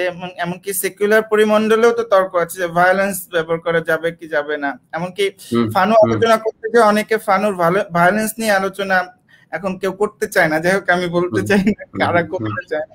তো এরকম হয়, ফানু নিয়ে আলোচনা করছে কিন্তু ফানুর ভায়োলেন্স নিয়ে আলোচনা করতে অনেক দ্বিধা। ভায়োলেন্স নিয়ে আলোচনা করতে সবসময় টাফ। আমি আজকে সকালবেলা একটা ওই এটা মার্কসিস্ট মিম পেজের একটা মিম শেয়ার দিতে গিয়ে দেই নাই। ওটার মধ্যে আছে যে আপনার মার্কস, লেনিন, এদের বিভিন্ন বক্তব্য আছে যে কি কেন আমাদের সবার হাত, কেন ওয়ার্কিং ক্লাসরে আর্মড করা উচিত, সবার কেন অস্ত্র রাখা উচিত আর কি, ঠিক আছে। এটা একটা ইউনিভার্সাল রাইট হওয়া উচিত সবার অস্ত্র রাখা আর কি, ঠিক আছে। ট্রাম্প তো এটা দারুণ ভাবে মানে বিশ্বাস করে। এটা তো আমেরিকান রাইট উইংরা যে শুধু বিশ্বাস করতো এটা তা না। বাস্তব সত্য কথা হচ্ছে যে মার্কস নিজে বিশ্বাস করতো, মানে শুধু মাও না, এটা মাও যে বলছে বন্দুকের নল ক্ষমতার উৎস, মানে সেটারে তো অনেক সরলীকরণ হয়েছে। কিন্তু জাপানের বিরুদ্ধে যুদ্ধের কনটেক্সটে প্রয়োগ না করে নকশালটা করেছে। কিন্তু মার্কস লেনিনরা বলতো অন্য হিসাবে, ঠিক আছে। কারণ আমরা এমন একটা সোসাইটিতে বসবাস করি, ধরেন মানুষ তো না, বাঘ না, সিংহ না, ঠিক আছে। আমাদের তো নখ নাই, দাঁত নাই, ঠিক আছে। আমরা টুল ব্যবহার করি। এখন অস্ত্র মানে মানুষ মারার যে টুল, এত ভয়ঙ্কর ভয়ঙ্কর আগ্নেয়াস্ত্র ধরেন শাসক শ্রেণী এবং তাদের পুলিশ বাহিনী, মিলিটারিদের হাতে আছে, ঠিক আছে। সাধারণ মানুষ নিজেরা রক্ষা করবে কি দিয়া? বন্দুক যুদ্ধে যে লোকটারে হত্যা করতে আসতেছে, হ্যাঁ, বা ধরেন জিহাদিরা যে লোকটাকে কোপাইতে আসতেছে, আমি যখন বাংলাদেশে থাকতাম মাঝে মাঝে ভাবতাম একটা পিস্তল লাইসেন্স নেওয়ার। কারণ হইলো কি, আমি নিজে সহিংস লোক না, কিন্তু আমার যদি কেউ মারা ফেলতে আসে, হ্যাঁ, কাপুরুষদের মতো মরার চেয়ে, ঠিক আছে, এটলিস্ট ফাইট করে মরা তো বেটার। কথাটা বুঝছেন না? কাপুরুষিত মৃত্যু, মানে কাপুরুষিত আমি বলতেছেন এই যে অসহায়, আমি কি করবো এখন, লড়াই করতে পারতেছি না, মায়েরা ফেলতেছে। লাইসেন্স দিলে তাও একটা উপায় হয়, কিন্তু আপনি যখন লাইসেন্স ছাড়া সন্ত্রাস করতে যাবেন তখন তো আপনাকে আবার উল্টো ওই কারণেই বলবে যে তোকে মারা যায়, তোকে মারা হচ্ছে। হ্যাঁ, তা তো বটেই, ওই জটিলতা তো আছেই। আমি আসলে বলতেছি না যে আমি তো অস্ত্র নেই নেই সহজ হিসাব যেটা, ঠিক আছে। কারণ আমি ওই টাইপের লোক না আর কি, যে মানে কারণ কোন একটা মানে কিছু দিয়া মানুষ মরে যেতে পারে, এটা আমি বলতে চাচ্ছি যে মানে কনটেক্সটটা ব্যাখ্যা করতেছি আর কি। কারণ কিছু লোকের হাতে অস্ত্র আছে, বাকিরা নিরস্ত্র এবং তাদের হাতে সবসময় মৃত্যুর একটা সিচুয়েশনের মধ্যে থাকে আর কি, ঠিক আছে। এমনকি লিবারেল স্টেট কেও তো ম্যাক্স ওয়েবার বলেছেন যে ভায়োলেন্সের মনোপলি হচ্ছে রাষ্ট্রের হাতে থাকবে। আমরা যদি সাধারণ কথাবার্তাও একটা যদি রাস্তায় দাঁড়াতে গেলেও যদি আমাদের উপরে গুলি করা হয় তাহলে তো সেটা আমরা নিজেদেরকে বাঁচানোর আসলে কোনো উপায় নেই, কারণ রাষ্ট্র নিরাপত্তা ব্যাপারটা কেমন ভাবে ব্যবহার করে যে সাধারণ মানুষের নিরাপত্তা বিঘ্নিত হবে আমার রাস্তায় দাঁড়ানো, আমাদের মতো ক্ষুদ্র নাগরিকদের রাস্তায় দাঁড়ানোটাও, এবং সেই নিরাপত্তা রক্ষা করার জন্য বল প্রয়োগ করা, ভায়োলেন্স প্রয়োগ করা, এমনকি গুলি করে মেরে ফেলা পর্যন্ত যায়। আমাদের এখন আপনি বলেন যে বাঁশখালীর 7জন 8জন শ্রমিককে গুলি করে মারা ফেললো, নিরস্ত্র শ্রমিকরে, ঠিক আছে, মাইরা বিবৃতি দিল পুলিশ, এবং সেটা পত্রিকায় প্রকাশিত হলো যে ওই যে আপনার পুলিশ শ্রমিকের সংঘর্ষে মারা গেছে, ঠিক আছে, শ্রমিকরা। হ্যাঁ, এবং কোন একটা নিউজ মনে এরকম ছিল যে শ্রমিকরাই শ্রমিক করে গুলি করে মারছে, এই টাইপের আর কি, ঠিক আছে। এই কারণেই কিন্তু ধরেন যে মাস বলতো যে শ্রমিক রয়ে আর্ম করতে হবে, সব শ্রমিকের অস্ত্র দিতে হবে, ঠিক আছে। শাসক শ্রেণী তারপরে মায়েরা বলবে যে নিরস্ত্র শ্রমিকরা মায়েরা বলবে যে হচ্ছে সংঘর্ষে মারা গেছে, নিজেরা গোলাগুলি করে মারা গেছে। হ্যাঁ, এইসব সিচুয়েশনের কারণে ধরেন মার্স বলতো যে হচ্ছে শ্রমিক ঘরে অস্ত্র সব শ্রমিকরা আর্ম করতে হইব। লেনিন বলতো যে দুনিয়ার যে অবস্থা, যেহেতু পুঁজিবাজারের সাম্রাজ্যবাদী রূপ ধারণ করছে, সব মানুষের আর্ম করতে হইব, এটা ইউনিভার্সাল রাইট, ঠিক আছে, এরকম ভাবে বলতে যেত আর কি। আমি বলতেছি না যে এগুলো নিয়ে আমাদের কোনো সিদ্ধান্তমূলক আলাপে যেতে, আমি বলতে চাচ্ছি দুনিয়াটা খারাপ, আমি বলতেছি না সবাই অস্ত্র হাতে নেন, ঠিক আছে। আমি বলতে চাচ্ছি দুনিয়াটা এমন একটা দুনিয়া আমরা আছি যেখানে একটা পুঁজিবাদী শাসক শ্রেণী, কিছু জালিম লোকজন হচ্ছে মানে আপনার ভায়োলেন্সের মনোপলি নিয়ে রাখছে, ঠিক আছে। এটা আমি বলতেছি না যে পাল্টা ভায়োলেন্সই একমাত্র হচ্ছে এটা থেকে বের হওয়ার উপায়, কারণ আমরা দেখছি যে ব্যাপারটা তা না। কারণ মানে আপনার মতাদর্শিক ভাবে বা কালচারালি যদি আপনি হচ্ছে বা ডেমোক্রেটিক্যালি যদি আপনি হচ্ছে মানে এই জুলুমের বিপরীতে মানে মানুষের ঐক্যবদ্ধ যে আপনার সংগ্রাম যদি না গড়ে তুলতে পারেন, তাহলে পাল্টা ভায়োলেন্স ওই যে নকশালবাড়ি হবে, সিরাজ শিকদার হবে, ঠিক আছে। হ্যাঁ, মাঠ পেরেক দিয়ে হবে না, মানে মানে লড়াইয়ের ব্যাপার, সেটা ধরতক্তা মাঠ পেরেক টাইপ করে হবে না। এর জন্য ভায়োলেন্সের প্রতি আমাদের বেশি ভালোবাসা, ওই যে ভায়োলেন্স হচ্ছে যে আমি এখানে একটু নিন্দা করবো মার্কস লেনিনের, অবশ্যই তারা ধরেই নিচ্ছে যে ভায়োলেন্স ব্যাপারটা হচ্ছে শুধুমাত্র মানে অস্ত্র দিয়ে করতে হবে, কিন্তু ব্যাপারটা এরকম না, ঠিক আছে। মানে যখন শাসক শ্রেণীর হাতে অস্ত্রের মনোপলি থাকে, তখন তাদের বিরুদ্ধে আসলে অস্ত্র ছাড়াই নানান রকম ভায়োলেন্স করা যায়। হ্যাঁ, সেই ভায়োলেন্সটা আসলে ধরেন হয়তো প্রথাগত অর্থে ভায়োলেন্স না, কিন্তু অ্যাকচুয়ালি খুব কার্যকর ভায়োলেন্স। এগুলো নিয়ে আরেকদিন আলাপ করা যাবে আর কি। এটা তো হ্যাঁ, এটাও একটা জটিল প্রক্রিয়া যে আমরা প্রথমত এই তর্কটা তো আমরা ইসলামের প্রেক্ষাপট থেকেও এক ধরনের আছে যে ভায়োলেন্স। আমি আলাপটা যখন করছি একটু শেষ করেই যাই, ঠিক আছে। ধরুন ওয়াল্টার বেনিয়ামিন একবার করছিল যে স্ট্রাইক, হরতাল যেটা, ঠিক আছে, হ্যাঁ, মানে ধর্মঘট যেটা, শ্রমিক যখন ধর্মঘট করবে, এটা একটা ভায়োলেন্স। কেন ভায়োলেন্স? কারণ মানে একটা যে ক্যাপিটালিস্ট যে সিস্টেমটা যেটা রান করতেছে, সেই সিস্টেমটারে এখানে আঘাত করা হয়েছে, সেই সিস্টেমটা এখানে থামায় দেওয়া হয়েছে, এবং থামায় দেওয়াটা কিন্তু করা কিন্তু সম্ভব কোনো ভায়োলেন্স ছাড়াই। ক্যাপিটালিজম আপনারা কাজ করাইতে চায় একটা নির্দিষ্ট টাইমের মধ্যে, আপনি যদি কাজ না করেন সেটাও একটা ভায়োলেন্স ক্যাপিটালিজমের বিরুদ্ধে, শাসক শ্রেণীর বিরুদ্ধে, এবং এই কারণে কিন্তু সে অস্ত্র নিয়ে আসে আপনারা মারার জন্য। এটা মনে করার কোনো কারণ নাই যে বাসখালী শ্রমিকরা 1 ঘন্টার জন্য হচ্ছে চাইছে, মানে 1 ঘন্টা আগে তারা মানে কাজ বন্ধ চাইছে, ঠিক আছে। এই যে 1টা ঘন্টা, এই 1টা ঘন্টা পুঁজিপতিরা মনে করে যে ওদের উপরে সহিংসতা হচ্ছে, ওদের মানে ওদের যে অর্থনীতি সেটা ভালো, যার কারণে কিন্তু অস্ত্র নিয়ে আসতেছে। ব্যাপারটা বুঝতে হবে আর কি, ঠিক আছে। মানে ভায়োলেন্স শুধুমাত্র ওই কারণে যে ধর্মঘটের যে রাজনীতি, সেটা তো একসময় খুব পাওয়ারফুল একটা কিছু ছিল, এখন তো সেটাও হারায় যাচ্ছে আর কি। ইন এনি কেস, হ্যাঁ ভাই, সরি, কন্টিনিউ করেন। ঠিক আছে, তো এটা নিয়ে আর করছি না, যাই হোক। তো এরপরে আমাদের যেটা আমরা যে আলোচনাটা করতে যাচ্ছিলাম যে ব্যাখ্যার ক্ষেত্রে যে নানা ধরনের ব্যাখ্যা ইসলামের, যেমন জিহাদের ক্ষেত্রে আমরা দেখছি তেমনি সামাজিক ন্যায় বিচারের আলোচনা, যেটা গত সপ্তাহের আলোচনা ছিল, সেক্ষেত্রে আমরা নানা ভাগ দেখতে পাচ্ছি। যেমন আমি একটা বই যে সুফিয়া কামাল গণগ্রন্থাগারে পড়েছিলাম, যে ওয়াই আই এম এ মুসলিম, আসমা গুল হাসান, পাকিস্তানি মানে বংশোদ্ভূত আমেরিকান, তিনি লিখেছেন আমি মুসলমান কেন, কারণ হযরত মুহাম্মদ ইসলাম সওদাগর ছিলেন, তিনি ব্যবসা বাণিজ্যকে প্রমোট করেছেন। ওই আলাপটায় যাই, বুঝছেন আপনি যে প্রশ্নটা করছেন যে এই যে ব্যাখ্যাগুলা, হ্যাঁ ওটা শেষ করে তারপর আমরা মনে হয় জিহাদ নিয়ে আর একটু মানে ভেতরে গিয়ে আলাপ করলে ভালো হয়। ওইটা আসলে ব্যাপারটা হচ্ছে কি, আমরা যে যেটা বললাম, ইসলামের তো আসলে নানান রকম ব্যাখ্যা থাকবেই, এটা চিরকালই ছিল। হ্যাঁ, আমাদের সময়ে ব্যাখ্যাগুলো সাধারণত আমাদের সময়ে যেই মানে যে প্রধান যেই মতাদর্শ গুলো আছে এবং সেগুলোর মধ্যে যেই আপনার দ্বন্দ্ব সংঘাত আছে সেগুলোর প্রেক্ষিত দিয়ে সাধারণত নির্ধারিত হয়।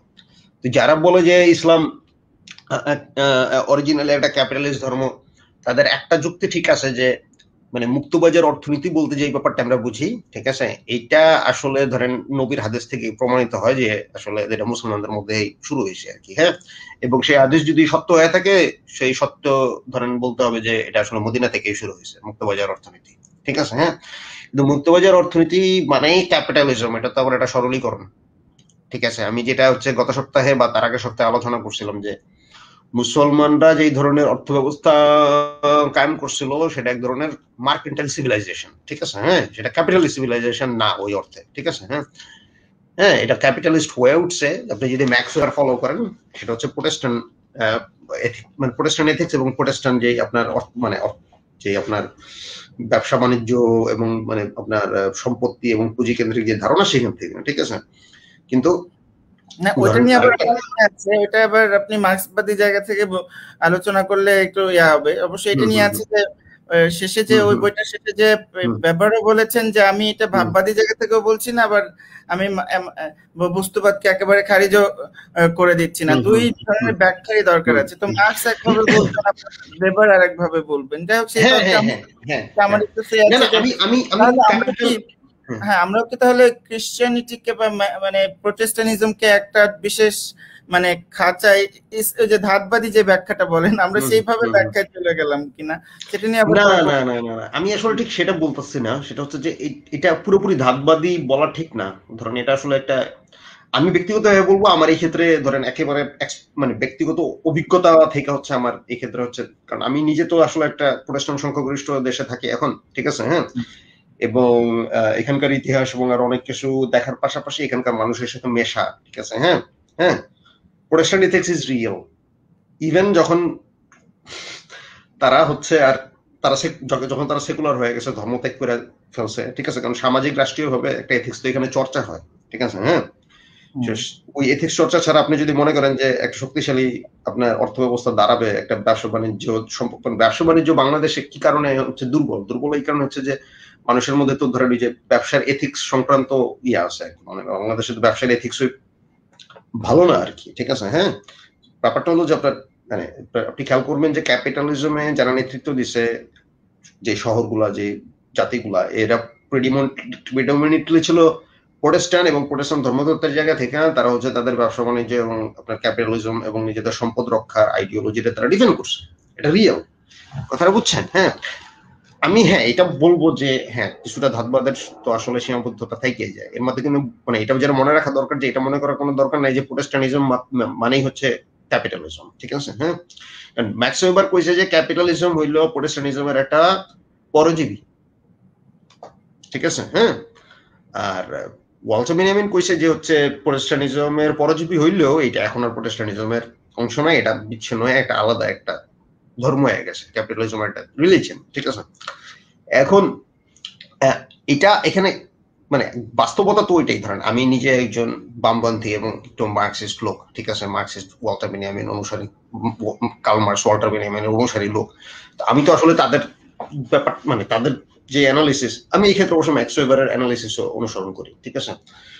আমি তখন বলবো যে আপনি ম্যাক্স ওয়েবার এবং মার্কসকে মানে পাঞ্চ করেছেন আপনি ফ্রাঙ্কফুর্ট স্কুল, বা আপনি আপনাকে আমরা আপনি যদি আমস্টারডাম স্কুল বানিয়ে দিতে পারি বা ঢাকা স্কুল বানিয়ে দিতে পারি, আপনি আসলে পিওরলি মার্ক্সবাদীরাও বলবেন, আমার যারা মার্ক্সবাদী আমার পুরোরাও আছেন তারাও বলবেন পিওরলি মার্ক্সবাদী।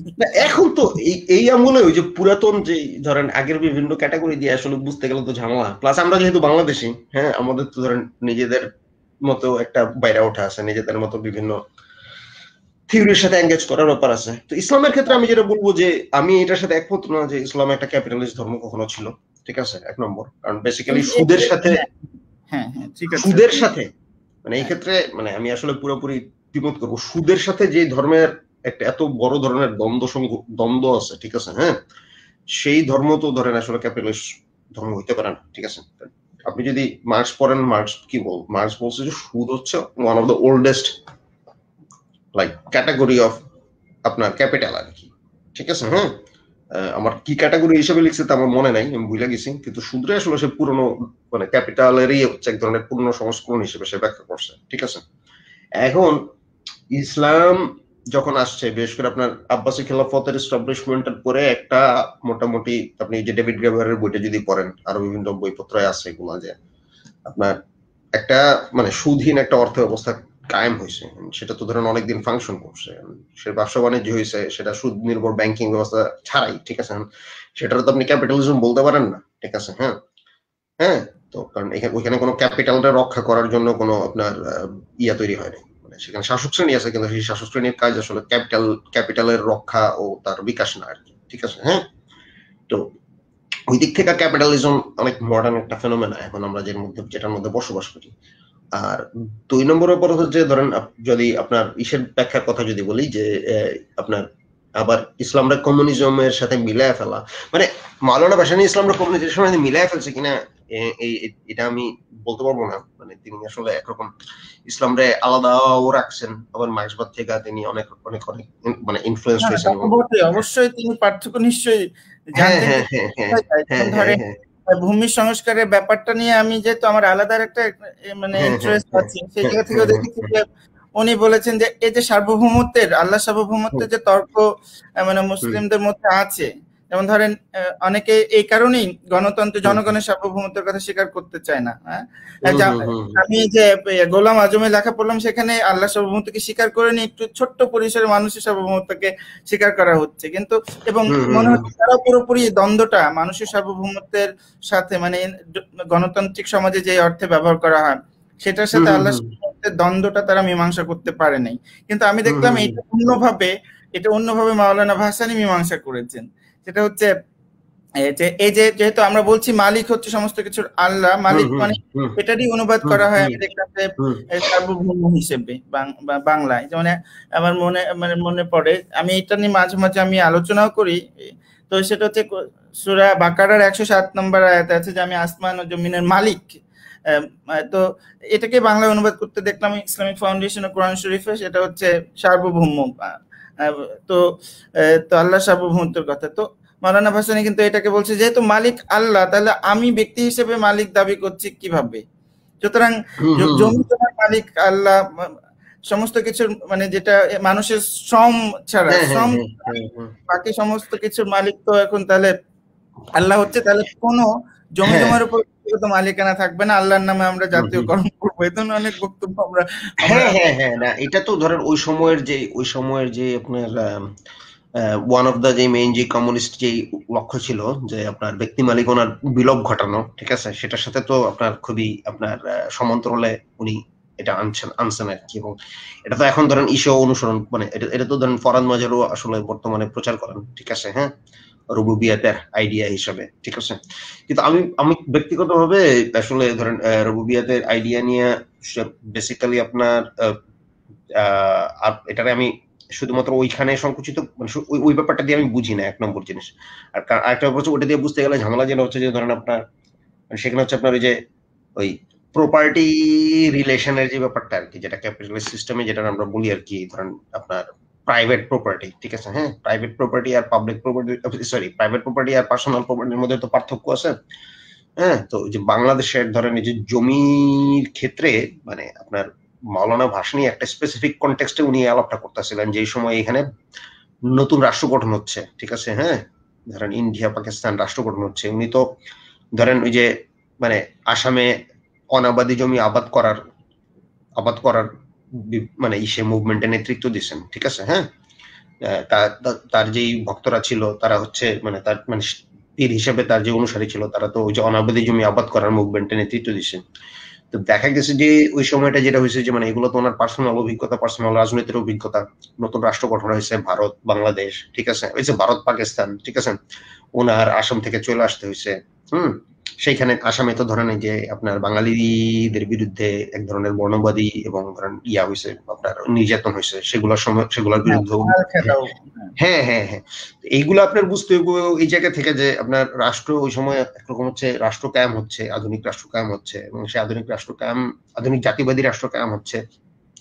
সেই আধুনিক জাতিবাদী রাষ্ট্র এবং ক্যাপিটালিজমের আন্ডারে জমির মালিকানার একটা নতুন আইডিয়া আসছে, যেটা আমরা এখন বলি যে আপনার public property, sorry private property আর কি। প্রাইভেট প্রপার্টি কিন্তু এখানেই different, private property personal property. যেই কৃষক ধরেন কোন একটা জমি আবাদ করছে, জঙ্গলকে এটা, ঠিক আছে, তার সন্তান যদি ওই জমি চাষ করে, ঠিক আছে, সেটা তার পার্সোনাল প্রপার্টি, সেটা কিন্তু প্রাইভেট প্রপার্টি না, ঠিক আছে। প্রাইভেট প্রপার্টি হচ্ছে ক্যাপিটালিস্ট যেই অর্থ ব্যবস্থা, সেই অর্থ ব্যবস্থার যে বিশেষ যেই আপনার মালিকানা সম্পর্ক, সেই মালিকানা সম্পর্কের মধ্যে আমরা ওইটাকে বলি প্রাইভেট প্রপার্টি, ঠিক আছে। যেখানে ক্যাপিটালিজম নাই, সেইখানে আপনি বাপের কাছ থেকে কোনো কিছু পাইলেই যে সেটা আপনার মানে ওই যে আপনার এই প্রাইভেট প্রপার্টি হয়, ব্যাপারটা এরকম না। তো ইন এনি কেস এই ব্যাপারটা আমি এখন পরিষ্কার করে নিলাম এই কারণে, মানে কিন্তু যাতে ওই আলোচনা আমরা আমরা দেখা যাচ্ছে আমি টমাস পেইন, যে ওনার জন্ম তো ব্রিটেনে, তারপর আমেরিকান রেভলিউশনের আগেও উনি আমেরিকান রেভলিউশনকে সমর্থন করেও মানে প্যাম্ফলেট লিখেছেন, কমন সেন্স, তারপরে যে রাইটস অফ ম্যান, তারপরে ফ্রেঞ্চ রেভলিউশনকে উনি সমর্থন করেছিলেন। তো ওনার একটা লেখা আছে যে অ্যাগ্রারিয়ান জাস্টিস, তো ওখানে উনি বলছেন যে আল্লাহ তো কোনো মানে ভূমি অফিস খুলে বসেন নাই যে সবাইকে মানে সার্টিফিকেট দিয়েছেন। উনি কিন্তু ন্যাচারাল ল এর যে আর্গুমেন্ট সেটাই প্রয়োগ করেছেন। মাওলানা ভাসানীও কিন্তু ন্যাচারাল ল এর আর্গুমেন্টটাই করেছেন। ওই জায়গা থেকে এমনকি পুঁজিবাদের বিকাশের জন্য যে ভূমি সংস্কার একটা গুরুত্বপূর্ণ বিষয়, সেটা তো চীন দেখিয়ে দিয়েছে, যেটা চীন ভালোভাবে করতে পেরেছে দেখেই, তুলনামূলক ইন্ডিয়ার চেয়ে ভালোভাবে করতে পেরেছে দেখে তাদের পুঁজিবাদ কিন্তু ইন্ডিয়ার চেয়ে মানে উন্নতি বেশি করেছে। এটা হচ্ছে বাস্তবতা। এমনকি পুঁজিবাদের বাইরে যাওয়ার প্রয়োজন নেই, পুঁজিবাদকে আর ভালোভাবে বিকশিত হতে দেওয়ার জন্য কিন্তু ভূমি সংস্কারটা কিন্তু খুবই গুরুত্বপূর্ণ বিষয়। তো আমি বেসিক্যালি ধরেন রুবুবিয়াতের যে আমি আসলে রুবুবিয়াতের যে লালন পালনের যে দিকটা, ওইটা আমি আসলে বেশি গুরুত্ব দিই। মালিকানার সম্পর্ক পরিবর্তন আসলে খুব জটিল ব্যাপার, এবং ওইখানে এই মুহূর্তে আমি অ্যাড্রেস করার বদলে আমি নিজে যখন ইসলাম নিয়ে আলাপ করি বা ধরেন এই যে তখন আসলে আমার লক্ষ্যটা থাকেই বেসিক্যালি আপনার ইয়ে নিয়ে আর কি, আপনার মানে দেখবেন যে রুবুবিয়াতের চেয়ে বেশি আমি রাহমানিয়াত শব্দটা তো আমি ব্যবহার করি না, কিন্তু ওই যে রহমতের যে আইডিয়া, ঠিক আছে, যে রহমতের আইডিয়াটা আমি মনে করি যে ইসলামে অন্টোলজিক্যালি খুব গুরুত্বপূর্ণ একটা আইডিয়া, ঠিক আছে। সেটা রহমত নামে হোক, কলম নামে হোক, আল ইনসাল, বা আপনার ওই যে আপনার এরকম আরো নানান রকম আইডিয়া আছে, হ্যাঁ, সেগুলোর মাধ্যমে হোক। আমি মনে করি যে ওটা গুরুত্বপূর্ণ, আপনার এই যে ক্ষমা এবং মানে ক্রোধ এবং ক্ষমা, ঠিক আছে। আমি যে মদিনা বইয়ে আলাপ করছিলাম আর কি, ক্রোধের উপর ক্ষমার জয়ের মাধ্যমে সৃষ্টিশীলতা, ঠিক আছে। আমি আবার ফোকাস করি ওই জায়গায়। তো আমি বলতেছি না যে কোনো একটা সাইডে ফোকাস করলে অন্য সাইড গুলা আসলে বাদ হয়ে যায় বা খারিজ হয়ে যায়, ঠিক আছে। ইসলামের নানান রকম ব্যাখ্যা থাকতে পারে, ঠিক আছে, বা ইসলাম নিয়ে আপনি নানান রকম দিকে ফোকাস করতে পারেন, ঠিক আছে। হ্যাঁ, সেটাই যে শত ফুল বিকশিত হোক। হ্যাঁ হ্যাঁ হ্যাঁ হ্যাঁ হ্যাঁ, কিন্তু যেটা পরিষ্কার করে বলা দরকার সেটা হচ্ছে যে আমি মনে করি না যে হচ্ছে আপনার ইসলাম অ্যাকচুয়ালি ক্যাপিটালিজম বান্ধব কোনো ধর্ম। হ্যাঁ, আধুনিক যুগে ইসলামের ক্যাপিটালিস্ট ভার্সন তৈরি হয়েছে, হ্যাঁ, এবং তার মানে ইসলামী ব্যাংক তৈরি হয়েছে, ঠিক আছে। ইসলামী ব্যাংক মানেটা কি? ইসলামী ব্যাংক আমি বলবো যে এটা পরিষ্কার ভাবে হচ্ছে যে বর্তমান বিশ্ব সুদ নির্ভর যে পুঁজিবাদী ব্যবস্থা, হ্যাঁ, সেটারে বৈধতা দেওয়া ইসলামের পক্ষ থেকে, ঠিক আছে। ইসলামী ব্যাংক না করেও যদি আপনি ব্যাংকে টাকা রাখেন, ইয়া রাখেন, সেটা আমি মনে করি যে এটা বেটার আর কি। কারণ হচ্ছে যে আপনি ক্যাপিটালিজম অ্যাটলিস্ট ইসলাম দিয়া হচ্ছে আপনি জায়েজ করতেছেন না, কিন্তু ইসলামী ব্যাংক যখন আপনি তৈরি করছেন, এটার মানে হচ্ছে ক্যাপিটালিজমটা আপনি ইসলাম দিয়া জায়েজ করছেন। এবং শুধু জায়েজ করেনই নাই, আজকের দুনিয়ায় আপনি যদি ইসলামিক স্টাডিজ বিভাগ সারা পৃথিবীতে যদি আপনি হিসাব করেন, এর বড় অংশই হচ্ছে সময়, অর্থ এবং সবকিছু খরচ করতেছে ইসলামী অর্থনীতি শেখানোর নামে ক্যাপিটালিজমরে ইসলামের মাধ্যমে জায়েজ করার কাজে। এটা হচ্ছে রিয়ালিটি। হ্যাঁ, যাই হোক, এটা নিয়ে হয়তো আরো আলাদাভাবে আমাদের মানে সেশন হতে পারে, তো আমরা আর এদিকে যাচ্ছি না। এখন আসতে পারি যে এই যে জিহাদের ক্ষেত্রেই যে এক ধরনের আছে, দুই ভাগে ভাগ করা। ওয়ান লাস্ট জিনিসটা আমি বলে নেই, সেটা হচ্ছে যে নেচার বা ফিতরতের কোশ্চেনটা তো আপনি আসলে ধরেন প্রতি সপ্তাহে, প্রতি সপ্তাহে মানে ব্যাপারটা হচ্ছে আমাদের আলাপে আসতেছে। এখানে আমি একটা শেষ কথা আমার মনে হয় বলে নেওয়া ভালো আর কি, ঠিক আছে? আচ্ছা, তাহলে আমি একটু রিলেট করি যে ফিতরতের কথা এই যে সামাজিক ন্যায় বিচারের ক্ষেত্রে কেন ওঠে। যেমন যারা কথা বলবে, আমি এই যে সাইদ কুতুবের ওই যে বলে না যে ইসলামের সোশ্যাল জাস্টিস ইন ইসলাম, আমি ওইটা একটু অংশ কয়েকটা চ্যাপ্টার আমি পড়লাম, দেখলাম যে এখানে তিনি সামাজিক অধিকার অর্থাৎ সোশ্যাল ওয়েলফেয়ারের বাইরে দিতে চাচ্ছেন না, এবং মনে করছেন যে মানুষের কিছুটা মানুষ স্বার্থপর এবং মানুষ সেলফিশ, যে অনেকটা ওই যে সেলফিশ জিন তত্ত্ব এখন যেটা খুবই বাজারে প্রচলিত আছে, ওইরকম খানিকটা মানসিকতা বা মানে মানসিক চরিত্র, মানুষের প্রকৃতিটা কি ব্যাখ্যার মধ্যে এরকমটা দেখতে পাচ্ছি। আবার কিন্তু সুফিদের ব্যাখ্যার ক্ষেত্রে আমার হচ্ছে ভিন্ন, তারা মানুষকে ওপেন এবং কোনো চরিত্র মানে প্রকৃতি নির্ধারণ করে দিচ্ছেন না, মানুষের বিকশিত হচ্ছে এবং বিকশমান প্রাণী হিসেবে আমাকে মনে হয়েছে সুফিদের লেখালেখি। বিশেষত আমি যেহেতু আমি একটা তরিকার অনুসারী ছিলাম, আমার পরিবারে আছে কাদেরিয়া তরিকা, বড় পীর সাহেব, তো তার লেখালেখি একটু আধটু পড়া হয়েছে, সেখানে মনে হয়েছে যে তিনি ওইভাবে মানুষের নেচার তৈরি মানে বেঁধে দিচ্ছেন না। সাইদ কুতুবের সাথে আমি এখানে দারুণ পার্থক্য দেখছি, এবং মাওলানা ভাসানীর সাথে আমি রিলেট করতে পারছি, কারণ তিনি তো সুফি ধারারই মানে কিছুটা অনুসরণ করেন। তো সেই ক্ষেত্রে আমার মনে হচ্ছে এই কারণে দেখবেন যে তাদের রাজনীতিতেও কিন্তু পার্থক্য তৈরি হচ্ছে। এটা আমার কাছে ইন্টারেস্টিং লেগেছে। হ্যাঁ, এটা খুবই তো গুরুত্বপূর্ণ। এইখানে আসলে ব্যাপারটা কি, আপনি সাইদ কুতুবের যে ব্যাপারটা বললেন, এটা তো শুধু সাইদ কুতুবের সমস্যা না। গত 100 বছর ধরে যেই মানে মার্ক্সবাদ সম্বন্ধে ঠিক মতো না পড়াই বা খুবই অল্প বুঝাই হচ্ছে কিছু একটা কইতে চাইছে, ঠিক আছে, বা কমিউনিজম সম্বন্ধে, তাদেরই একটা সাধারণ একটা ক্রিটিসিজম হলো যে কার্ল মার্কস বা মার্ক্সবাদীরা বা কমিউনিস্টরা মানুষের নেচার বুঝে না। কথাটা বুঝছেন? এইটা আপনি এখনো নতুন নতুন একটু সাবালক হইছে, একটু পড়ালেখা করতেছে, একটু জ্ঞানী গুণী লোক হইছে, হ্যাঁ, কোন একটা একাডেমিক পজিশন আছে, কিন্তু কখনোই হচ্ছে আসলে মার্ক্সবাদ কমিউনিজম নিয়ে খুব বেশি কিছু জানে নাই, কিন্তু এরকম একটা ধারণা মনের মধ্যে বজায় রাখে যে মার্ক্সবাদ হচ্ছে বা কমিউনিস্ট হচ্ছে নেচার বুঝে না। এখন সত্য কথা কি, আমি নিজে এক সময় প্রথম যখন আমি কমিউনিজম সম্বন্ধে মার্ক্সবাদ সম্বন্ধে জানা শুরু করলাম, এটা আমারও স্বাভাবিক একটা প্রতিক্রিয়া, এটা আমারও স্বাভাবিক প্রতিক্রিয়া ছিল। হ্যাঁ, এরা তো নেচার বুঝে না। হ্যাঁ, তো এর পিছনে একটা বড় একটা কারণ, এর পিছনে কারণ হচ্ছে আসলে দুইটা। এক হচ্ছে আমাদের মার্ক্সবাদী কমিউনিস্টরা যেভাবে হচ্ছে আসলে মার্ক্সবাদ কমিউনিজম বুঝায়, ঠিক আছে, সেটারও এখানে একটা ব্যর্থতা আছে। আর হচ্ছে যারা এগুলো বলে তাদের নিজেদেরও হচ্ছে ব্যাপারটা না যাই না বুঝে বলার একটা প্র্যাকটিস আছে, ঠিক আছে। আর ইসলামের জায়গাতে যদি নেচার বা ফিতরতের কথা বলি, অনেক ডাইভার্স আলোচনা আছে, বুঝছেন, মানে এই ডাইভার্স আলোচনা খুবই জটিল। এবং এখানে একটা ব্যাপার সবার আগে মাথায় রাখা দরকার, যে যদিও ন্যাচারাল লয়ের আইডিয়ার সাথে ইসলামের অনেক ইসলামের অনেক আইডিয়ার আপনি মিল পাইবেন, ঠিক আছে, কিন্তু আপনার ওই যে ফিতরত ইটসেলফ অনেক লোডেড এবং অনেক গভীর একটা আইডিয়া আর কি, ঠিক আছে। হ্যাঁ, যেটারে আমি মনে করি না যে আপনার ওই যে ইউরোপে যে নেচার কালচারের যে বাইনারি আছে, হ্যাঁ, বা আপনার খ্রিস্টীয় ধর্মতত্ত্বে আপনার কর্পোরিয়াল বনাম হচ্ছে স্পিরিচুয়াল যে একটা বাইনারি তৈরি হয়েছিল মোটামুটি 11 শতক থেকে, ঠিক আছে। হ্যাঁ, না, তার আগে ছিল কর্পোরিয়াল এবং স্পিরিচুয়াল। 11 শতক থেকে মোটামুটি সেখানে কর্পোরিয়াল বনাম ম্যাটারিয়াল, যেটা পরবর্তীতে হচ্ছে আপনার ভাববাদ বস্তুবাদী বিভাজনে পরিণত হয়েছে জার্মান দার্শনিকদের হাত ধরে, ঠিক আছে, 19 শতকে। হ্যাঁ, তো এই ব্যাপারগুলো যে করছে, এইগুলা দিয়ে যদি আপনি যদি যে নেচার কালচার বুঝতে চান, যেটা আমরা আসলে করি সাধারণত, ঠিক আছে, হ্যাঁ, নেচার কালচারের যে বাইনারি, সেটা আমরা একসময় বর্তমানে একরকম ইউরোপীয় চিন্তা থেকেই করি আর কি। এবং আমি দেখছি যে এই প্রবণতাটা কোনো একটা কারণে, আমি জানি না কবে থেকে হয়েছে, সুফি চিন্তকরাও আমাদের অঞ্চলে, ঠিক আছে, এবং ধরেন বিশেষ করে যে নাফসানিয়াত ও রুহানিয়াত নিয়ে যে আলাপ, আমার ধারণা আমি পড়ছিলাম মাওলানা ভাসানীও এই মানে এই কিছুটা এই টাইপের আলোচনা করছে, ফরদ মজহরও করেন, ঠিক আছে, মানে নাফস আর রুহ এর যে স্ট্রিক্ট বাইনারি ওনারা মেনটেন করেন আর কি, ঠিক আছে। আমি মনে করি এটা প্রবলেমেটিক, কারণ ইসলামী যে আপনার পুরোনো যে টেক্সট যেগুলো আমি পড়ছি, ধর্মতাত্ত্বিক টেক্সট এবং সুফিদের টেক্সট, তার মধ্যে ব্যাপারগুলো এত সিম্পল না, ঠিক আছে? নাফসের আইডিয়া বা কিন্তু কথা হচ্ছে এখানে প্রকৃতি কিন্তু ফিক্সড না, মানুষ কিন্তু নফসের থেকে রুহানিতে যেতে পারে, ট্রান্সফরমেশনের সুযোগ আছে, কিন্তু কিন্তু এমনিতে ধরেন এই যে সেলফি জিন তত্ত্ব, ধরেন এই যে কে যেন লিখেছে বইটা, ভুলে গেলাম, এটা খুবই পপুলার হচ্ছে, এবং আমার মনে হচ্ছে যে বর্তমান অর্থনৈতিক ব্যবস্থাকে এক ধরনের মানে আইডিওলজিক্যাল লেজিটিমেসি দেওয়া হচ্ছে এইসব উদ্দেশ্য আমার মনে হয়। তো এখন ধরেন আপনি যদি ইবনে আরবি পড়েন, হ্যাঁ,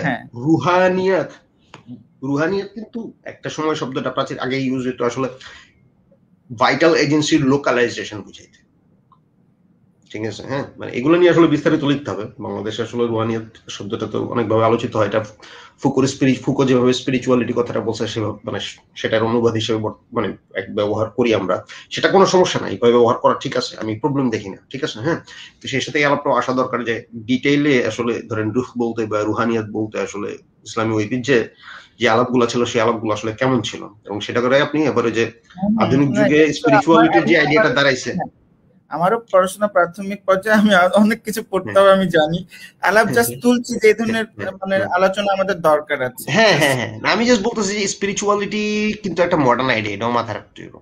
স্পিরিচুয়ালিটি একটা মডার্ন আইডিয়া এই কারণে, কারণ ইউরোপে একটা ঘটনা ঘটছে, সেটা হচ্ছে যে ওই যে আপনার র্যাশনালিজম এবং মডার্নাইজেশনের একটা ফলশ্রুতিতে রিলিজিয়ান স্পিরিচুয়ালিটিটা ভাগ হয়ে গেছে। যে পুরনো যেই ক্যাথলিক চার্চ কেন্দ্রিক যেই স্পিরিচুয়াল ক্যাথলিক চার্চ একটা পর্যায়ে গিয়ে দেখা গেছে যে তারা আর স্পিরিচুয়ালিটির অথরিটি নেই, ঠিক আছে?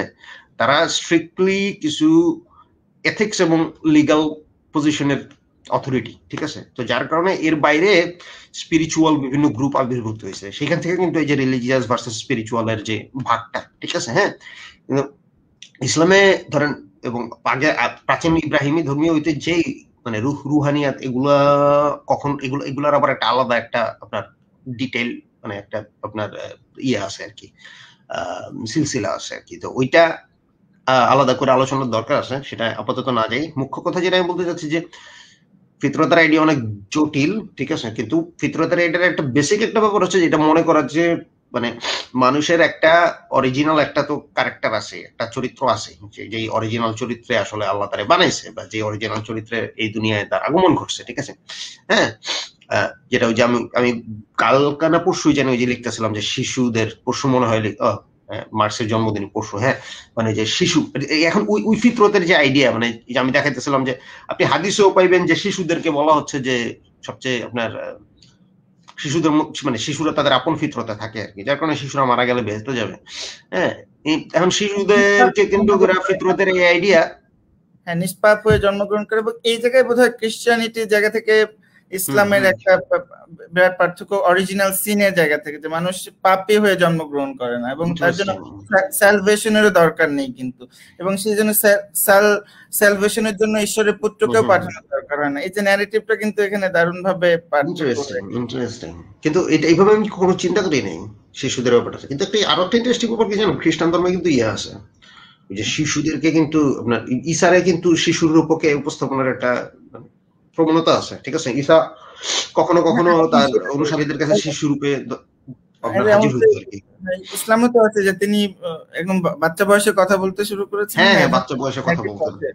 হ্যাঁ, আমি যেটা বলতে চাচ্ছি যে ওই মানে এই যে এই ব্যাপার কিন্তু আপনি মার্কসের মধ্যে পাইবেন। ওই দিন আমি যে গ্রুন্ডরিস থেকে অনুবাদ করা বা মার্কসের একটা অংশ দেখাচ্ছি যে আপনার মানে শিশুদের মধ্যে মানে আমরা কি আমাদের তো ইয়া করা উচিত আর কি, শিশু অবস্থায় একটা আরো মানে আমাদের শিশু অবস্থায় আমরা প্রাপ্তবয়স্ক জীবনে ফিরে পাওয়ার চেষ্টা করা উচিত, এর একটা বেটার স্তরে আর কি। হ্যাঁ, এই টাইপের। আবার আগামবেন ধরেন ওই যে বলা যে শিশুদের খেলা মানে স্টেট অফ এক্সেপশন বা জরুরি অবস্থার মোকাবেলা করার জন্য আসলে ওই যে শিশুদের মতো খেলতে পারতে হবে আর কি, ঠিক আছে? হ্যাঁ, এই টাইপের নানান রকম থিওরি আছে ফিতরত নিয়ে, হ্যাঁ, এবং যেগুলো আপনার ওই যে ইসলামের সাথে আপনি মার্কস আগামবেন মিলাইতে পারবেন। হ্যাঁ, কিন্তু আমি যেটা বলতে চাচ্ছি যে এই আলাপগুলো আসলে জটিল। যতীন সরকার ধরেন ফিতরতের কিন্তু মিলাইছে সংস্কৃত ওই যে রত যে আইডিয়া, হ্যাঁ, যার মাধ্যমে কিন্তু আবার যতীন সরকারের আইডিয়া যদি ফলো করেন তাহলে ফিতরত মানে হলো ধর্ম এক হিসাবে, ঠিক আছে?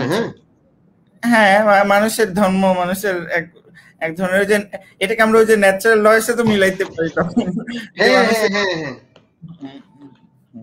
তো না, এটার আলোচনা থেকে আমরা এখন আসতে পারি যে জেহাদকে দুই ভাগে ভাগ করা হয়, যে একটা হচ্ছে জেহাদে আকবর বলা হয়, যেটা সেটা হচ্ছে নিজের প্রবৃত্তির বিরুদ্ধে জেহাদ, আবার আর একটা হচ্ছে একদম রাজনৈতিক মাঠে যে মানে অন্যায়ের বিরুদ্ধে জেহাদ। এই দুটা ভাগ, এবং বিভিন্ন গ্রুপ কিন্তু এটাকে বিভিন্ন ভাবে গুরুত্ব দিয়ে থাকে, এবং সুফিবাদীরা বা যারা ইয়া করে, এবং দক্ষিণ এশিয়া এই কারণে একটা সময় বা বিভিন্ন সময় দেখা যায়, বিশেষত এখন বা যে এদেরকে বেশি গুরুত্ব দেওয়া হচ্ছে, বলা হচ্ছে এটাই হচ্ছে ইসলাম। এবং এর বিপরীতে যদি রাজনৈতিক ক্ষেত্রে, এমনকি রাজনৈতিক ইসলামকে রাজনীতির সাথে মিলাতে গেলেই অনেকে এটা বলছে প্রবলেমেটিক, এটা ইউরোপিয়ান তো ব্যাখ্যা, সেখানে যদি ভায়োলেন্স ব্যবহার করে তাহলে তো কথাই নাই। তো এই যে ব্যাখ্যা বিভিন্ন ভিন্নতা, এই বিষয় নিয়ে একটু আলোচনা করেন। মানে এই ব্যাখ্যা ভিন্নতাটা তো ধরেন অনেক বেশি মডার্ন একটা ব্যাপার। মডার্ন সময়ে মানে ধরেন যে ব্যাপারটা বুঝতে হবে যে জিহাদ শব্দটা যদি আমরা ব্যাপার করি, মানে জিহাদ বলতে আসলে কি বোঝায়,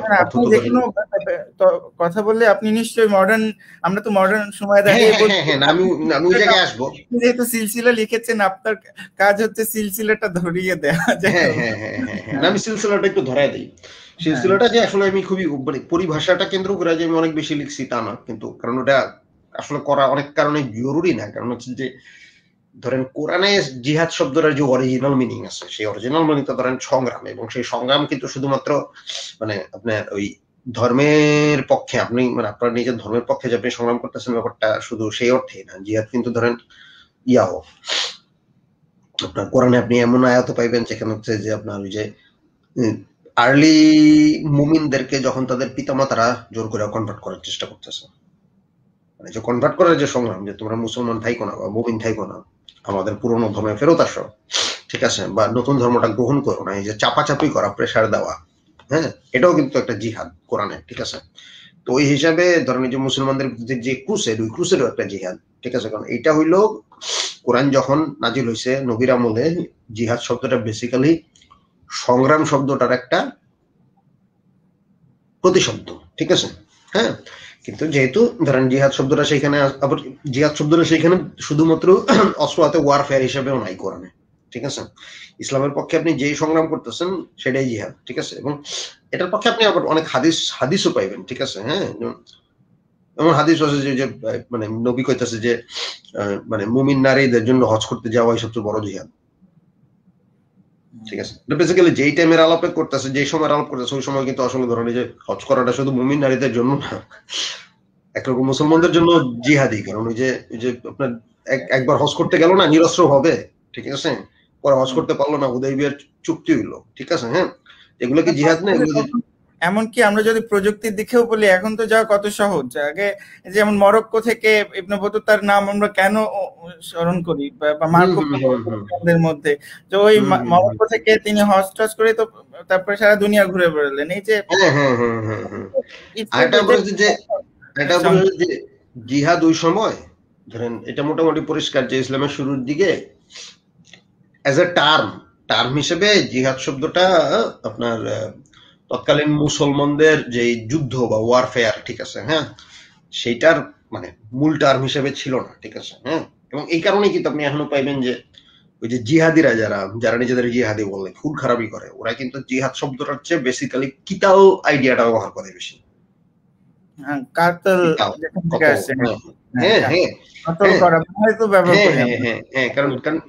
কারণ জিহাদ তো অনেক ব্রডার আইডিয়া, হ্যাঁ, জিহাদ ডিফারেন্ট জিনিস, কিন্তু এই কারণে ওরা ওই যে পরিভাষাগত ঝামেলা রাইতে জিহাদ না বলে কিতাল, ঠিক আছে। কিন্তু জিহাদ শব্দটা আমাদের সবার মাথার মধ্যে, যেহেতু ইসলাম রিলেটেড, মানে আপনার বর্তমানে আপনার সন্ত্রাসবাদী কর্মকাণ্ড বলতে আমরা বুঝি একরকম আমাদের মাথার মধ্যে ঢুকে গেছে, বা এরকম একটা আইডিয়া মানুষের মধ্যে ঢুকে গেছে, যার কারণ হচ্ছে জিহাদ শব্দটা আমরা ব্যবহার করতেছি। এবং কিন্তু ইসলামের ইতিহাসে আবার নবীর পরে অন্তত ধরেন আব্বাসিকো টাইম থেকে যেটা হয়েছে, মানে তার আগে যে ছিল, আপনি যদি দেখেন যে সিরাত টেক্সট গুলো যদি দেখেন নবীর আমলে বা খোলাফায়ে রাশিদিনের আমলে বা তারপরেও যেই যুদ্ধগুলো হয়েছে, সেই যুদ্ধগুলোর আসলে বলতে হইলো আপনার গাজওয়া। আমি ঠিক প্রোনাউন্সিয়েশনটা আমার ঠিক কিনা আমি জানি না, কারণ আমি মনে হয় এর আগে বাংলা ভাষায় উচ্চারণ করছি শব্দটা, মানে গাজওয়া বলা যেটা, যে শব্দটা থেকে গাজী শব্দটা আসছে আর কি, ঠিক আছে। গাজওয়া শব্দের মানে হচ্ছে রেইড আর কি, হামলা, আক্রমণ, ঠিক আছে, হ্যাঁ। হ্যাঁ, সিরাত গ্রন্থে গুলাতে বা হাদিস আপনারা যত যুদ্ধের বর্ণনা পান এর বড় অংশই আসছে হচ্ছে এই গাজওয়া লিটারেচার থেকে। হ্যাঁ, মানে হামলা সংক্রান্ত লিটারেচার থেকে। ওই লিটারেচার গুলারে হচ্ছে পরবর্তীতে ওই লিটারে মানে ওই যুদ্ধগুলারে কিন্তু আবার ধরেন জিহাদ টার্মিনোলজিতে ধরার চেষ্টা করা হয়েছে আর কি, ঠিক আছে। এটা পরে জিহাদের এবং আব্বাসী আমল থেকে যে ব্যাপারটা পরিষ্কার হয়ে গেছে সেটা হচ্ছে যে ওই সময় মানে মুসলিম পণ্ডিতরা আব্বাসী যে মানে রাষ্ট্র তো না, মানে আব্বাসী যে রাজ্য বা সাম্রাজ্য, ঠিক আছে, হ্যাঁ, আপনি এখন সুবিধা যদি আপনার রাষ্ট্র বলতে পারেন, কিন্তু সেই আব্বাসী খেলাফতের যেই ডোমেইন, সেই ডোমেইনের পজিশন থেকে তারা ধরেন একটা আন্তর্জাতিক মানে আপনার আন্তর্জাতিক সম্পর্ক কেন্দ্রিক কিছু পরিভাষা তৈরি করছে, এবং সেই পরিভাষার মধ্যে তখন হচ্ছে জিহাদটা একটা গুরুত্বপূর্ণ ভূমিকা লাভ করছে। এবং তখন থেকে জিহাদ বেসিক্যালি ছিল যেটা, সেটা হচ্ছে আপনার জিহাদ শুধুমাত্র মানে আপনার যে অ্যাকচুয়াল যে অথরিটি, মানে একজন সার্বভৌম অথরিটি, যে একজন খলিফা, হ্যাঁ, সেই হচ্ছে আপনার ইয়ে করতে পারে আর কি, মানে আপনার এই জিহাদের প্রধান অথরিটি, এটা পর একটা পজিশন ওই সময় হচ্ছে আপনার গড়ে উঠছে, ঠিক আছে, হ্যাঁ। এবং এইটা ধরেন আধুনিক যুগের পর্যন্ত এটা অব্যাহত ছিল। পাকিস্তান আমলে যখন ভারত পাকিস্তান যুদ্ধ হচ্ছে তখন আপনি দেখবেন যে পাকিস্তান রাষ্ট্রের পক্ষ থেকে পোস্টার পরিচালনা করা হচ্ছে, যে পোস্টারে মানে ভারতের বিরুদ্ধে যে পাকিস্তানের যুদ্ধ সেটা হচ্ছে জিহাদ বলা হচ্ছে, ঠিক আছে। তো লম্বা সময় ধরে আব্বাসী আমল থেকে, তারপরে ধরেন হচ্ছে আপনার ওসমানীরা, ঠিক আছে, মানে অটোমানরা আর কি, তারা সবসময় হচ্ছে কিন্তু জিহাদের ব্যবহার করতে হচ্ছে মানে রাষ্ট্রীয় যেই যুদ্ধ, ঠিক আছে, রাষ্ট্রীয় এক্সপানশনের যে যুদ্ধ, সেই এক্সপানশনের যুদ্ধের এক ধরনের ধর্মীয় লেজিটিমেশনের ক্যাটাগরি হিসেবে, বুঝছেন। মানে যদিও সবসময় তারা সেটা পারতো না, মানে এই কারণে, কারণ আলটিমেটলি মুসলমানদের মধ্যে যুদ্ধ বিগ্রহ ঠিক না, ঠিক আছে, হ্যাঁ, মানে ওটা লেজিটিমাইজ করার উপায় ছিল না, হ্যাঁ, মানে লিগাল করার উপায় ছিল না, ঠিক আছে। এই কারণে কিন্তু দেখবেন ওসমানীরা যখন হচ্ছে ইউরোপীয়দের সাথে যুদ্ধ বাদ দিয়ে যখন হচ্ছে মধ্যপ্রাচ্যে দখল করা শুরু করলো, তখন তাদের নিয়ে অনেক সমালোচনা হয়েছে, মানে তাদের বিরোধীদের মধ্যে, যে তারা কি ধরনের খেলাফতের দাবি করে, যে তারা মুসলমানদের বিরুদ্ধে হচ্ছে অস্ত্র তুলতেছে, ঠিক আছে। মানে আমি এখানে যে ব্যাপারটা আসলে বুঝাতে চাচ্ছি সেটা হচ্ছে যে নিজ ধর্মের লোকজনের সাথে যুদ্ধ বিগ্রহ করাটা সবসময় ছিল প্রবলেমেটিক আর কি, ঠিক আছে, ওই কনটেক্সটে। যদিও যুদ্ধ বিগ্রহ প্রচুর হয়েছে, হ্যাঁ হ্যাঁ, কিন্তু ওই নিজ ধর্মের লোকজনের সাথে যুদ্ধের ক্ষেত্রেও সবসময় যে আপনি ধরেন জিহাদের অথরিটি, কারণ সেটা করতে পারলে ভালো, যেমন ইবনে তাইমিয়া করছে, মঙ্গলদের বিরুদ্ধে যখন হচ্ছে মঙ্গলরা যদিও হচ্ছে মুসলমান হয়ে গেছে, ইরানের তৎকালীন মঙ্গলরা, কিন্তু ইবনে তাইমিয়া বলছে যে ওরা নামমাত্র মুসলমান হয়েছে, অ্যাকচুয়াল মুসলমান হয়নি, সুতরাং ওদের বিরুদ্ধে জিহাদ করে, ঠিক আছে, হ্যাঁ। মানে ব্যাপারগুলো হচ্ছে এরকম আর কি, মানে কখন জিহাদ পাকিস্তানিরা ব্যবহার করবে যে বাঙালিদেরকে তো মুসলমানই ভাবতো না, বাঙালি মুসলমানকে, সুতরাং ওরা পুরোপুরি মুসলমান হয় না, ওদের বিরুদ্ধে ওদেরকে মেরে কেটে সাফ করে দেয়া যায়। আমি আসলে জানি না 71-এ ওরা জিহাদ টার্মটা কিভাবে ব্যবহার করছে, ইসলাম জামাত মনে হয় ব্যবহার করছে, ঠিক আছে, এরকম করতে পারে, হ্যাঁ, কিন্তু আমি আসলে তো ডিটেইল জানি না। কিন্তু মানে মুখ্য ব্যাপারটা হচ্ছে যে আপনার জিহাদ টার্মিনোলজিটা দীর্ঘদিন পর্যন্ত জিহাদ টার্মিনোলজিটার অথরিটি ছিল আপনার রাজা সম্রাট রাষ্ট্রের সাথে, ঠিক আছে। কিন্তু এর বাইরে যে জিহাদের অন্য কোনো ব্যাখ্যা ছিল না তা না, এর বাইরেও জিহাদের ব্যাখ্যা ছিল, কারণ ওই যে ব্যাপারটা তো আছে, সবসময় নানান রকম রাজা সম্রাট ছিল যারা স্বৈরাচারী ছিল, তাদের বিরুদ্ধে মানে তাদের হাতে নির্যাতিত বিভিন্ন গোষ্ঠী ছিল, বা তাদের বিরুদ্ধে বিদ্রোহী অন্য গোষ্ঠী ছিল, বা কোনো একটা জাতীয়তাবাদী গোষ্ঠী নিজেদের স্বাধীনতার জন্য যে কেন্দ্রীয় সাম্রাজ্য বা খেলাফত তার বিরুদ্ধে হচ্ছে বিদ্রোহ করছে, ঠিক আছে, তারাও জিহাদের টার্মিনোলজি ব্যবহার করতে হবে। এই কারণে কিন্তু আপনার আবার ওই যে হাদিসে আছে যে সবচেয়ে শ্রেষ্ঠ জিহাদ হচ্ছে স্বৈরাচারী শাসকের বিরুদ্ধে জিহাদ করা। স্বৈরাচারী যে সুলতান তার বিরুদ্ধে হচ্ছে, সুলতান শব্দের অর্থ হচ্ছে অথরিটি, স্বৈরাচারী যে অথরিটি তার বিরুদ্ধে হচ্ছে জিহাদ করা, ঠিক আছে। তো এই হিসাবে আসলে ধরেন বাংলাদেশে এখন যারা আওয়ামী লীগের বিরুদ্ধে জিহাদ করবে, সরাসরি কইলাম, ঠিক আছে, এই হাদিস মোতাবেক মানে পারভেজ আলম ভাই আমাদেরকে শওকত ওসমানের মতো কৃতদাসের হাসি টাইপের প্রবন্ধ লিখতে হবে এবং সেইভাবে কথা বলতে হবে, তবে ওইরকম বুদ্ধিজীবীটাও বাংলাদেশে কিন্তু কমে গেছে। আমি আবার এই রোজার মধ্যেই শওকত ওসমানের কৃতদাসের হাসি পড়ছিলাম, তো আমার ইন্টারেস্টিং লাগছিল। এটা নিয়ে লিখতে চাই, তবে ওইভাবে আমাদেরকে চর্চা করতে হবে। সব কথা আমি বলতে চাচ্ছি এখানে, আমি আসলে যেটা বলতে চাচ্ছি এখানে সেটা হচ্ছে যে মানে জিহাদ ব্যাপারটা আপনি কখনোই মানে যেটা বলতেছি, ইসলাম এত পুরনো একটা ধর্ম, এটা ডিসকার্সিভ যে ট্র্যাডিশন, ইসলামের যে ডিসকার্সিভ ট্র্যাডিশন, এটা এত লম্বা এবং এত রিচ এবং এত গভীর।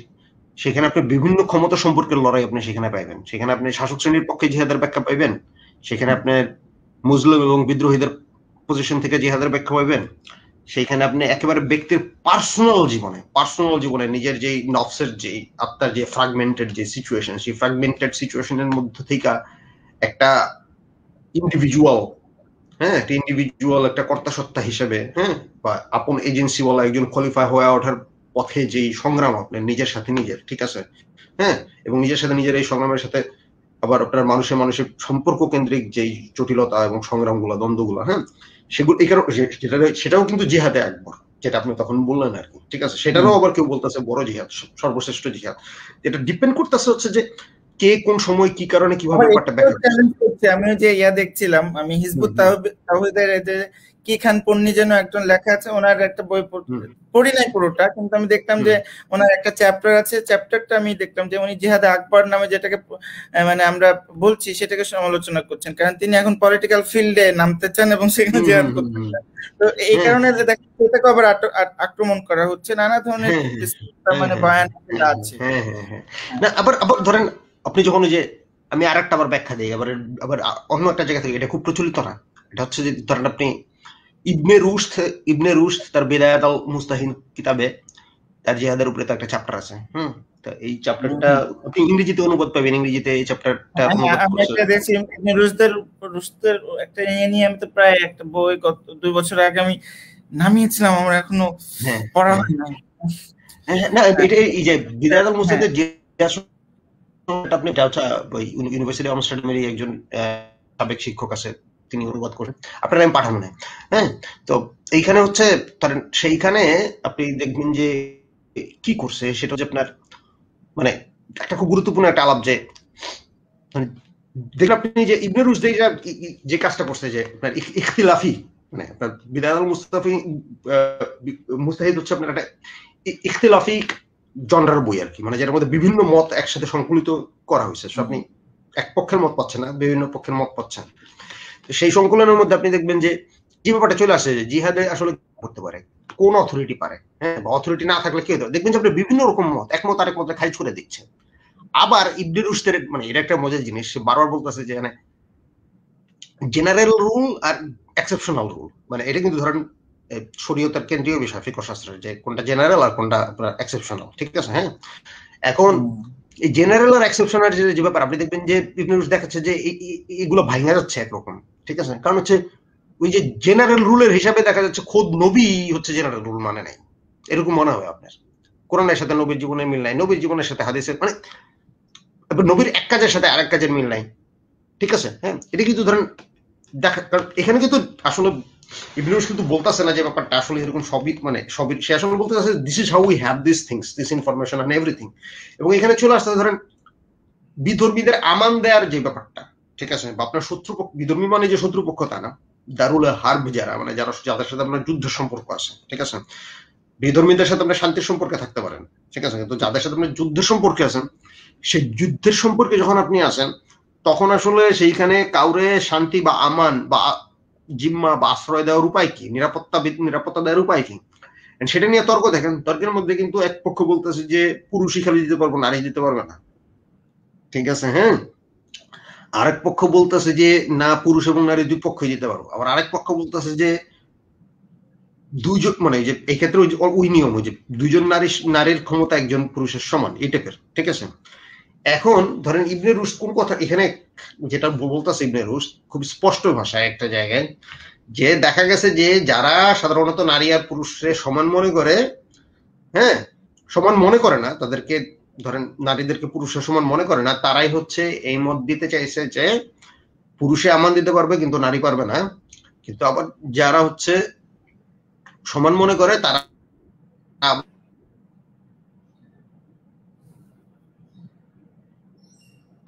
এই ক্ষেত্রে ক্ষমতা সম্পর্ক ব্যাপার চলে আসছে যে কার সাথে আমাদের সম্পর্ক আর কার সাথে আমাদের শান্তি ও নিরাপত্তার সম্পর্ক, ঠিক আছে, সেটার অথরিটিটা আসলে কে, সেই অথরিটির প্রশ্নে কিন্তু সবসময় একটা সম্পর্কের ব্যাপার আছে, ঠিক আছে।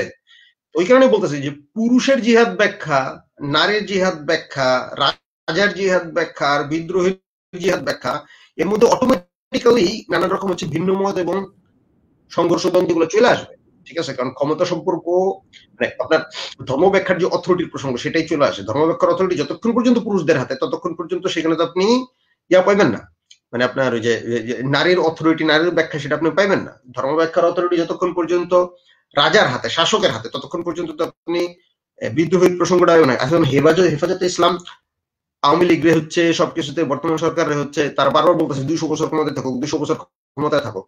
কারণ তাদের তারা এইখানে মানে যেটা করতেছে যে তারা এখানে শাসক শ্রেণীর সাথে যায়, শাসক শ্রেণীর সাথে মানে বর্তমানে যে স্বৈরাচারী শাসন ব্যবস্থার সাথে খাপ খায়, হ্যাঁ, এরকম একটা ইসলামের ধারণা আসলে তারা এই মুহূর্তে প্রচার করতেছে, ঠিক আছে। হ্যাঁ, তো এই প্রবলেম গুলো আর কি। এখন যে স্বৈরাচারী শাসককে আপনি যখন মানে একটা ইসলাম সম্মত একটা পজিশন আপনি দিচ্ছেন, বৈধতা দিচ্ছেন, মানে ওরকম একটা পজিশন যে শাসক যে ইবনে তাইমিয়া যেটা বলছিল একবার যে মানে একদিনের নৈরাজ্যের চাইতে 100 বছরের স্বৈর শাসন ভালো। কিন্তু আবার পাল্টা বিপরীত কথা বলছে, আপনি স্বৈরাচারী শাসকের বিরুদ্ধে যে জিহাদ করবেন সেটা হচ্ছে শ্রেষ্ঠ জিহাদ। এরকম ডিফারেন্ট মতামত আছে এবং ডিফারেন্ট মতামত গুলো আসলে বিভিন্ন সময় বিভিন্ন ক্ষমতা সম্পর্ক, বিভিন্ন রকম মানে আপনার দ্বন্দ্ব সংঘাতের ভিত্তিতে বিভিন্ন রকম অথরিটির হাতে এই ব্যাখ্যাগুলো আসছে। হ্যাঁ, হ্যাঁ, কোন হাদিস, আমি ব্যক্তিগতভাবে আমার কথা, এই কথা তো অনেকের ভালো লাগে না, কিন্তু এই কোন হাদিসের একটা বড় অংশ হচ্ছে বানানো, এবং বানানো বলতে আমি বুঝাচ্ছি না যে শূন্য থেকে বানানো। এগুলো আগের আমলের মিম টেমপ্লেট, ঠিক আছে। হ্যাঁ, একসময় ইহুদিরা এই টেমপ্লেট ব্যবহার করতো, পরবর্তীতে খ্রিস্টানরা করছে, তারপর মুসলমানরা করছে, যার কারণে এগুলো শব্দ মানে চেঞ্জ হয়ে গেছে। এবং এই মিম নিয়ে যেরকম বিভিন্ন পক্ষের মধ্যে সংঘর্ষ হয়, ওরকম হাদিসের যে টেমপ্লেট, এই টেমপ্লেট নিয়ে বিভিন্ন পক্ষের মধ্যে সংঘর্ষ হইতো। কোন হাদিসে আছে যে আপনার নবীর বিদায় হজ্জের ভাষণে আছে যে ওই যে তোমরা যদি কোরআন আঁকড়ায় ধরে থাকো তোমরা কখনো হচ্ছে পথভ্রষ্ট হবে না। আরেক হাদিস আছে তোমরা যদি কোরআন আহলে বায়াত আঁকড়ায় থাকো। আবার কোন হাদিস আছে তোমরা যদি কোরআন সুন্নাহ আঁকড়ায় ধরে থাকো। মানে একটা মিম টেমপ্লেটের মতো একটা হাদিসের একটা টেমপ্লেট, সেই টেমপ্লেটের মধ্যে বিভিন্ন পক্ষ নিজেদের সুবিধা মতো হচ্ছে বসায় নিচ্ছে। কেউ শুধু কোরআন বসায় নিচ্ছে, মানে অরিজিনাল হয়তো কোরআনই ছিল, আমি জানি না, এমন হতে পারে অরিজিনালি কোরআন আহলে বায়াত ছিল, জানি না। কিন্তু এটা আমি নিশ্চিত যে কোরআন ও সুন্নাহ এটা পরে ঢুকেছে আহলে বায়াতের জায়গায়, বা হচ্ছে শুধু কোরআনের পাশাপাশি। কি কারণে বলি সেটা নিয়ে, মানে কি কারণে আমি এটা মনে করি সেটা আমি এখন যাবো না, সেটা অন্য কখন আলাপ করা যাবে। বলতে চাচ্ছি যে এগুলো একরকম এইভাবে হচ্ছে এইসব হাদিস এবং মানে এই ব্যাপারগুলো হচ্ছে আসছে। মুখ্য আমি যেটা বলতেছি, জিহাদ কথাটা এই কারণে আমি সংগ্রাম ছাড়া অন্য কোনো অর্থে আমি আসলে বুঝতে আগ্রহী না। কারণ তাতে যে প্রবলেমটা হয় সেটা হচ্ছে যে মানে সংগ্রাম তো আসলে যে যেরকম জালেমের বিরুদ্ধে মজলুমের সংগ্রাম আছে, পৃথিবীতন্ত্রের বিরুদ্ধে নারীদের সংগ্রাম আছে, ঠিক আছে, গরিবের বড়লোকের বিরুদ্ধে গরিবের সংগ্রাম আছে, হ্যাঁ, আরবদের বিরুদ্ধে অনারবদের সংগ্রামে হচ্ছে যে খুব আজকে যে আইসিসের যে কালো পতাকা কেন্দ্রিক যে হাদিস তৈরি হচ্ছে, সেই হাদিস এক সময় হচ্ছে আফগানিস্তানের মাওয়ালিরা আরবদের বিরুদ্ধে ব্যবহার করছে। হ্যাঁ, এক ধরনের জাতীয়তাবাদী একটা একরকম মানে ইরানি মানে পার্সীয় খোরাসানিদের আরবদের বিরুদ্ধে যে আপনার এক ধরনের মানে আরবরা তো তাদের সাথে অনেক রকম একটা বৈষম্যমূলক সম্পর্ক বজায় রাখতো, তার বিরুদ্ধে যে আপনার সাম্যের যে বিদ্রোহ বা সমান অধিকার পাওয়ার যে বিদ্রোহ মুসলমান হিসেবে, হ্যাঁ, তার জন্য তারা হচ্ছে মানে এই হাদিস তারা ব্যবহার করছে। তো এরকম বিভিন্ন রকম সংগ্রাম ধরেন আপনার মানে বিভিন্ন রকমের সংগ্রামের জন্য এইসব হাদিস, জিহাদ কেন্দ্রিক হাদিস বা সংগ্রাম কেন্দ্রিক হাদিস বা এইসব ন্যারেটিভ গুলা, হ্যাঁ, বা কোরআনের আয়াতগুলো ব্যবহৃত হতে পারে। তো এই কারণে দেখবেন যে আমি যেহেতু খেলাফত সিলসিলা বইও জিহাদ চাষকার সংগ্রাম এই কথাটুকুর নিয়ে ব্যাখ্যায় যায়নি, ঠিক আছে। মানে জিহাদ মানে সংগ্রাম, এটা বুঝলেই চলবে, ঠিক আছে। হ্যাঁ, এবং এটা বুঝতে হবে যে পৃথিবীর ইতিহাসে বিভিন্ন পক্ষ বিভিন্ন প্রয়োজনে জিহাদ কথাটাকে কোনটা বেটার জিহাদ, কোনটা ছোট জিহাদ, এরকম নানা রকম ব্যাখ্যা দিচ্ছে। মোদ্দা কথা আমরা যেটা এখান থেকে জানতে পারলাম যে নানা ধরনের ব্যাখ্যা আছে, এবং সেই ব্যাখ্যা থেকে এখন যে আমাদের সবসময় থাকে যে আমি কোনটা মানবো, অনেকের ইয়া থাকে যে আমি কোনটাকে ফলো করব, সেই জায়গা থেকে আসলে সহজ কোনো সমাধান নেই। প্রিয় দর্শকবৃন্দ, আপনাকে আক্কেল খাটিয়ে নির্ধারণ করতে হবে আসলে কোনটা আপনি মানতে চান। সেটাই হচ্ছে আপনার যে আপনার জন্য সঠিক, এবং আপনাকেই পরবর্তীতে জবাবদিহিতা করতে হবে। আপনি যেহেতু মানে বিশ্বাস করেন যে আল্লাহর কাছে জবাবদিহিতা করতে হবে, তাহলে আপনাকে জবাবদিহিতা করতে হবে সরাসরি আপনাকে। আপনি যেটা বিশ্বাস করছেন সেটার জন্য, যে কাজ করছেন সেটার জন্য দায় আপনাকেই জবাবদিহিতা করতে হবে। তো আমাদের আরো বেশ কয়েকটা ইস্যু ছিল, আমরা সেই সময় আমাদের নেই, তো আমরা সেই দিকে যেতে পারছি না। তবে আমাদের এখানে একটা প্রশ্ন এসেছে, সেইটা আলোচনার মাধ্যমে আজকে আমরা শেষ করব। সেটা হচ্ছে লিবারালিজম, জিহাদ ও আইনের শাসনের ফেরকা নিয়ে কিছু বলেন জনাব। মঞ্জুরুল আহসান নামে একজন এটা মন্তব্য করেছেন। এই বিষয়ে আপনি যদি কিছু বলতে চান বলেন। বুঝিনি প্রশ্নটা ভাই, আরেকবার বলুন। লিবারালিজম, জিহাদ এবং আইনের শাসনের ফেরকা নিয়ে কিছু বলেন। আচ্ছা, লিবারালিজম তো একটা, মানে লিবারালিজম বলতে কি বুঝেছেন আমি শিওর না, ধরে নিই যে মানে লিবারালিজম বলতে যদি মানে লিবারাল ডেমোক্রেটিক যে বিশ্ব অবস্থা যেটা আমেরিকা এবং তার দোসররা প্রচার করে আর কি, ঠিক আছে, হ্যাঁ, বা যেটা আপনি যদি বলতে পারেন যে বর্তমানে যেটা আসলে নিউ লিবারাল অবস্থা সেটা যদি বলেন, ঠিক আছে, তো এরা তো সারা দুনিয়া লিবারালের মধ্যে কোনো তফাৎ নাই, যাই হোক সেটা ভিন্ন তর্ক, আমরা যাব না। এরা তো সারা, আপনি যদি জিহাদের সংগ্রাম অর্থে বুঝেন বা যুদ্ধ অর্থেও বুঝেন, এরা তো সারা দুনিয়ায় সেটা করে বেড়াচ্ছে, তাই না? মার্কেটের জন্য, মুক্তবাজার তৈরি করার জন্য এরা যুদ্ধ বিগ্রহ বা জিহাদ বা ক্রুসেড শুরু করছে সেই ইসের সময় থেকে, 20 শতক থেকে। এখন বর্তমানে গুরুত্বপূর্ণ একটা অংশ হচ্ছে অস্ত্র বিক্রি করা, তাহলে তাদের অর্থনীতি দেখা যাবে যে ভেঙে পড়ছে। তার মানে না, ওই যে জিহাদ ও খেলাফতের সিলসিলা শেষ চ্যাপ্টারে আমি আলাপ করছি যে যখন ব্রিটিশরা যখন উপনিবেশ স্থাপন করা শুরু করলো, তখন তারা বাইবেলের বিভিন্ন উক্তি ব্যবহার করে, হ্যাঁ, মানে এই ব্যাপারগুলো ব্যাখ্যা করার চেষ্টা করতো, ঠিক আছে, হ্যাঁ। ওই আমেরিকানরা যখন ফিলিপাইনে হচ্ছে কলোনি স্থাপন করলো, বা ধরেন যখন বুশ যখন ইরাক যুদ্ধ মানে ইরাকে হামলা করতে গেল, আপনি দেখবেন যে আল্লাহর কাছে প্রার্থনা করে যাইতেছে।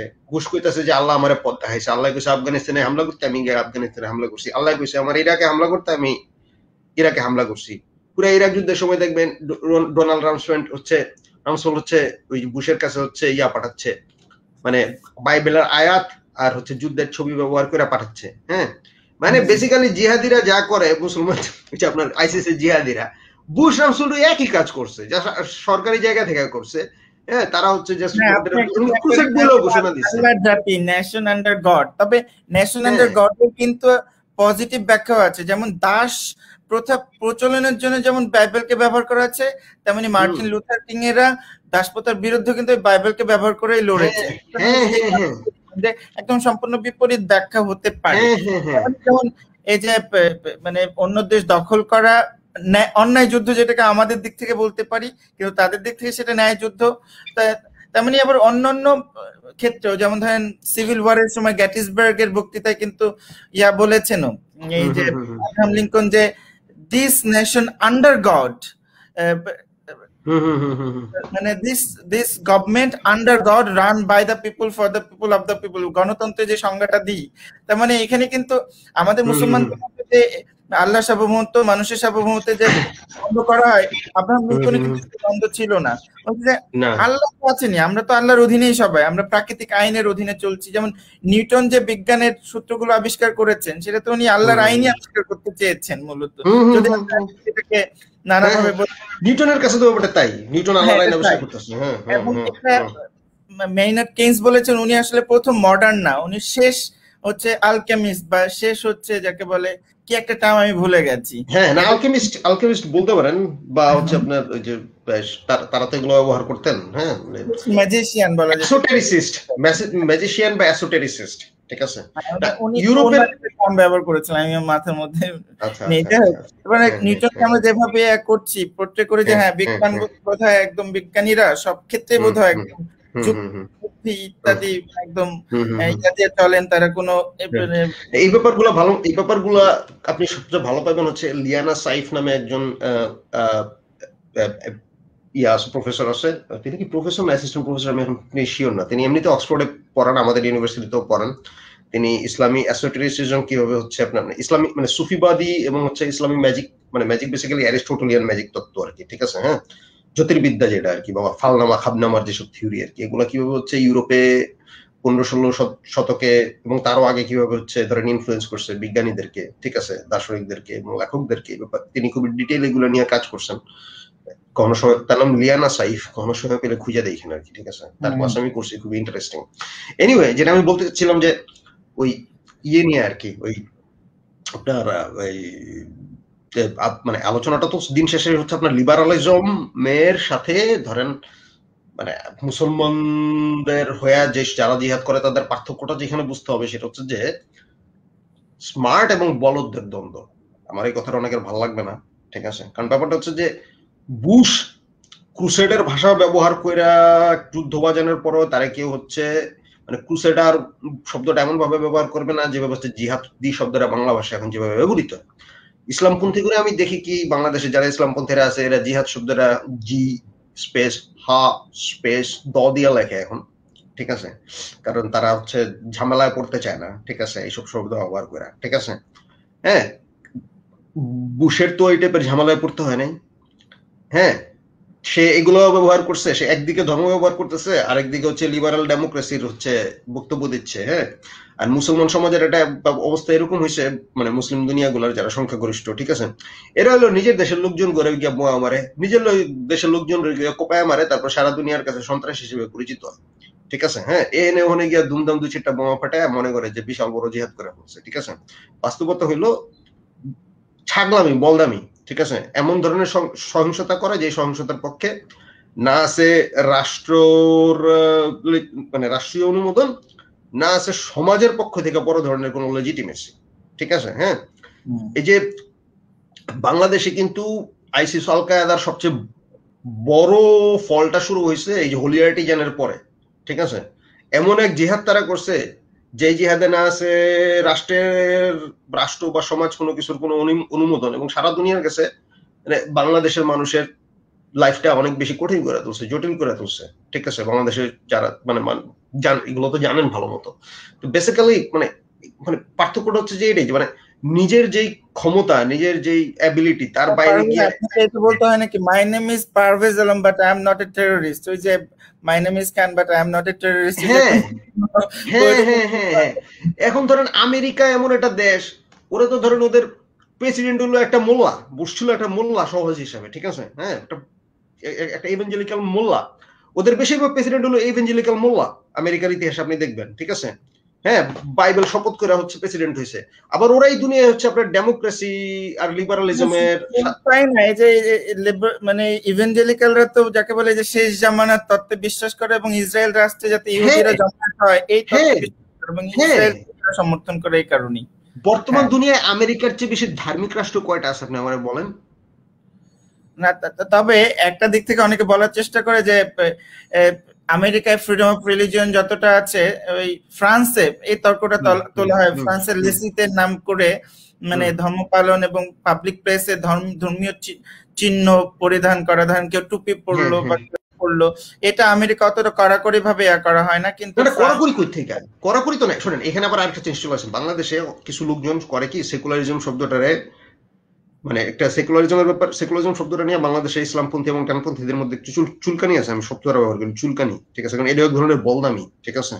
মানে এখন আমি একটু বাজে ভাষা ব্যবহার করতেছি আলোচনার শেষে, ঠিক আছে। না না, আমাদের একাডেমিক ল্যাঙ্গুয়েজ ব্যবহার করা উচিত যাতে আমরা একটা আলোচনার একটা স্পেস ভাই তৈরি করতে পারি। পাবলিক না, আমি এটা কি কারণে বলতেছি, আমরা সেই পাবলিক স্পেসটা তৈরি করতে চাই, বাংলাদেশে অনেক সংগ্রাম করে আমাদেরকে তৈরি করতে হবে।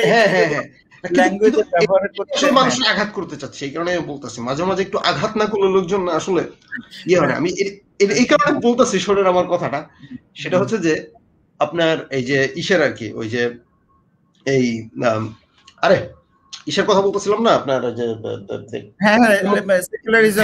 সেকুলারিজমের যে ব্যাপারটা, এই কারণে হয় কি ধরেন বাংলাদেশের যে কিছু কিছু বুদ্ধিজীবী মানে সেকুলারিজম নিয়ে যখন বলে তারা এটা পরিষ্কারও করে না যে তারা কোন সেকুলারিজম নিয়ে বলতেছে। সেকুলারিজম বলতে দুনিয়া একটা কিছু নাই তো। ফ্রান্সের যে সেকুলারিজম সেটা হচ্ছে একটা ধর্ম বিরোধী সেকুলারিজম, সেটা পাবলিক স্পেস থেকে ধর্মীয় সিম্বল থেকে শুরু করে আপনার ধর্মের যে প্রভাব, রাজনীতির ধর্ম, এগুলো খেতে দিতে চায়। আবার আমেরিকার যে সেকুলারিজম সেটা হচ্ছে আপনার ধর্মীয় স্বাধীনতার সেকুলারিজম, কারণ আমেরিকায় সেকুলারিজম প্রতিষ্ঠা সেকুলারিজম বলতে পারি আমি এভাবে করি, একটাকে হার্ড সেকুলারিজম, আমি দুইভাবে বলি। আমি মাঝে কনস্টিটিউশন ল পড়াতে গেলে এটা পড়াই হবে।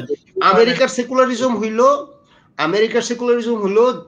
তারা করছে মানে যারা হচ্ছে ইউরোপে অত্যাচারিত প্রোটেস্ট্যান্ট ইভাঞ্জেলিক্যালরা এখান থেকে হিজরত করছে হচ্ছে আমেরিকায়, নতুন নতুন মানে নতুন মানে এরাও এদের মধ্যে যে অ্যাপোক্যালিপটিক ব্যাপার ছিল আর কি, মেসিয়ানিক ব্যাপার ছিল, এরা সেখানে গিয়ে নানান রকম নগর প্রতিষ্ঠা করছে, সেগুলো একটা পর্যায়ে গিয়ে ধরেন গিয়ে আমেরিকা হয়েছে, ঠিক আছে। এবং ওরা প্রথম থেকে হচ্ছে ওদের ডক্ট্রিন ছিল, চিন্তা ছিল ধর্মীয় স্বাধীনতা, কারণ যেটা ওদের ইউরোপে ছিল না, ঠিক আছে। হ্যাঁ, যার কারণে যে আমেরিকার যে সেকুলারিজম সেটার সাথে ধর্মের কোনো নাই, ধর্মীয় স্বাধীনতা একেবারে। হ্যাঁ, এই ব্যাপারটা ধরেন যে ইদানিং তুর্কিতে এটা তুর্কি কাছাকাছি একটা সিস্টেম ডেভেলপ করছে। হ্যাঁ হ্যাঁ, বা ধরেন এই যে উত্তর আফ্রিকার যে পুরনো যে ইসলামপন্থীরা ছিল তারাও নিজেদেরকে ভাঙা এই নতুন সিস্টেমে তারা নিজেদেরকে অ্যাডজাস্ট করার চেষ্টা করতেছে, যে সেকুলারিজম এবং ধর্ম কি হবে। ফেমালিজম যেটাকে বলে, এটা ওই হার্ড টাইপের সেকুলারিজম ছিল, যে পাবলিক স্ফিয়ার থেকে মানে একদম ধর্মীয় সিম্বলটা যাতে পাবলিক স্ফিয়ারে পরিধান না করে বা না থাকে এটা নিশ্চিত করার চেষ্টা করছিল। এখানে হার্ড সফট বইলা আমি হিসাব করবো না, হিসাবটা হচ্ছে যে তাল্লা যে কথাটা বলছে সেকুলারিজম নিয়ে, যে কে বলতেছে সেকুলারিজম কথাটা, কোন প্রেক্ষিতে বলতেছে সেটা দিয়ে আমার বুঝতে হবে, ঠিক আছে। হ্যাঁ, বাংলাদেশের প্রেক্ষিতে সেকুলারিজম বা ধর্মনিরপেক্ষতার যে ইতিহাস ওটা আমেরিকার ইতিহাসের সাথে মিলবে না, ফ্রান্সের ইতিহাসের সাথে কোনোভাবে মিলবে না। কিছু লোক জনতুষ্টি করার জন্য সেকুলারিজম শব্দটা সরলীকরণ কইরা ধরেন এরকম বলতে পারে যে সেকুলারিজম মানে হচ্ছে ধর্মবিদেশ, যেটা ধরেন আমেরিকার প্রেক্ষিতেও খাটবে না, বাংলাদেশের প্রেক্ষিতেও খাটবে না। না, এমনকি সংবিধান নিয়ে আলোচনার ক্ষেত্রে যে বাংলাদেশের গণপরিষদ বিতর্ক নামে একটা আছে, এটা ওখানেও মানে যখন সংবিধান রচিত হচ্ছিল বঙ্গবন্ধু শেষের ভাষণে যে বললেন যে আমাদের এখানে ধর্মনিরপেক্ষতা মানে ধর্মহীনতা না। এবং তারপরে কি হলো, আমাদের সংবিধান নেওয়ার পরে আমাদের সংবিধানে গণপরিষদের সভাপতি ছিলেন, স্পিকার ছিলেন মাওলানা আব্দুর রশিদ তর্কবাগীশ, যিনি মাওলানা ভাসানী আওয়ামী লীগ ছেড়ে দেওয়ার পর আওয়ামী লীগের সভাপতি হয়েছিলেন। উনি কি করলেন, মোনাজাত পরিচালনা করলেন। ইন্টারেস্টিং ব্যাপার কিন্তু, যে সেকুলার সংবিধান যেটা আমাদের সংবিধান পরিচালনার মাধ্যমে গ্রহণ করা হলো। তার মানে আমাদের এখানে ধর্মর পালনের স্বাধীনতা এবং এক ধর্মের লোক যাতে আরেক ধর্মের উপরে প্রভাব মানে খবরদারি করতে না পারে, এই অর্থে মানে ধর্মনিরপেক্ষতা ব্যবহার করা হয়েছিল। এটা ঠিক বলার চেষ্টা করে যে এটা ইন্ডিয়ান প্রোডাক্ট এবং আমাদের উপরে ইম্পোজ করা হয়েছে, ব্যাপারটা এভাবে ইন্ডিয়ান কনস্টিটিউশনে সেকুলারিজম ঢুকছে বাংলাদেশের কনস্টিটিউশনের পরে আসছে। এইগুলো খুবই ভুল ধারণা। এই যে হইতে পারে, আমি বলতে পারি যে বাংলাদেশের সংবিধানে যারা সেকুলারিজম ক্লজটা ঢুকাইছে, হ্যাঁ, তারা তাদের এই বিষয় নিয়ে ধরেন এর আগে বড় কাজ ছিল না, বা এখনো আমাদের সোসাইটিতে সেকুলারিজম বলতে আমরা কি বুঝাই এটা নিয়ে আমাদের খুবই এস্টাবলিশড কোনো কাজ নাই, ঠিক আছে। হ্যাঁ হ্যাঁ, সলিমুল্লাহ খান বিভিন্ন সময় লিখছেন যে সেকুলারিজম মানে হচ্ছে সবার নিজের নিজের ধর্ম পালনের স্বাধীনতা, ঠিক আছে। এটার ব্যাখ্যা আরো আছে, ঠিক আছে। কিন্তু মানে আহমদ সফর লেখা পড়লেও সেকুলারিজম সম্বন্ধে কিছু ধারণা পাওয়া যায় যে উনি কি বলতে চাচ্ছেন।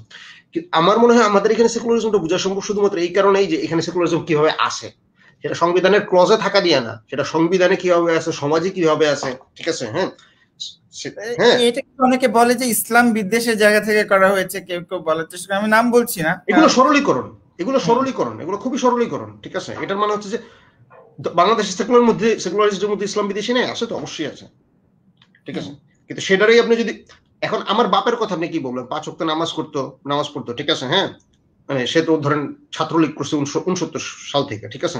তিনি আওয়ামী লীগ করতেন, একটা পর্যায়ে রাজনীতিতে অ্যাক্টিভ ছিলেন না, হ্যাঁ, কিন্তু 5 ওয়াক্ত নামাজ পড়তেন, ধর্মকর্ম করতেন, চিন্তা আপনার দিক থেকে মানে পুরোপুরি ধর্মনিরপেক্ষতায় বিশ্বাসী ছিলেন, যে বাংলাদেশে হিন্দু মুসলমান বৌদ্ধ খ্রিস্টান সব, যেটা উনি বুঝতেন সেকুলারিজম বা ধর্মনিরপেক্ষতা, যে বাংলাদেশের সব ধর্মের মানুষের সমান অধিকার।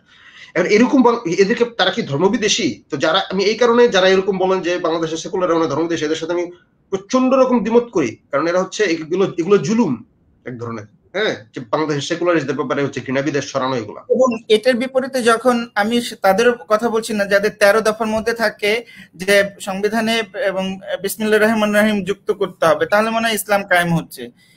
এগুলো প্রতীকী। আপনি যখন কোরআন মানে সংবিধান পড়তে শুরু করবেন, যদি মনে হয় এটা একটা ভালো গ্রন্থ, তাহলে বিসমিল্লাহ বলে শুরু করেন।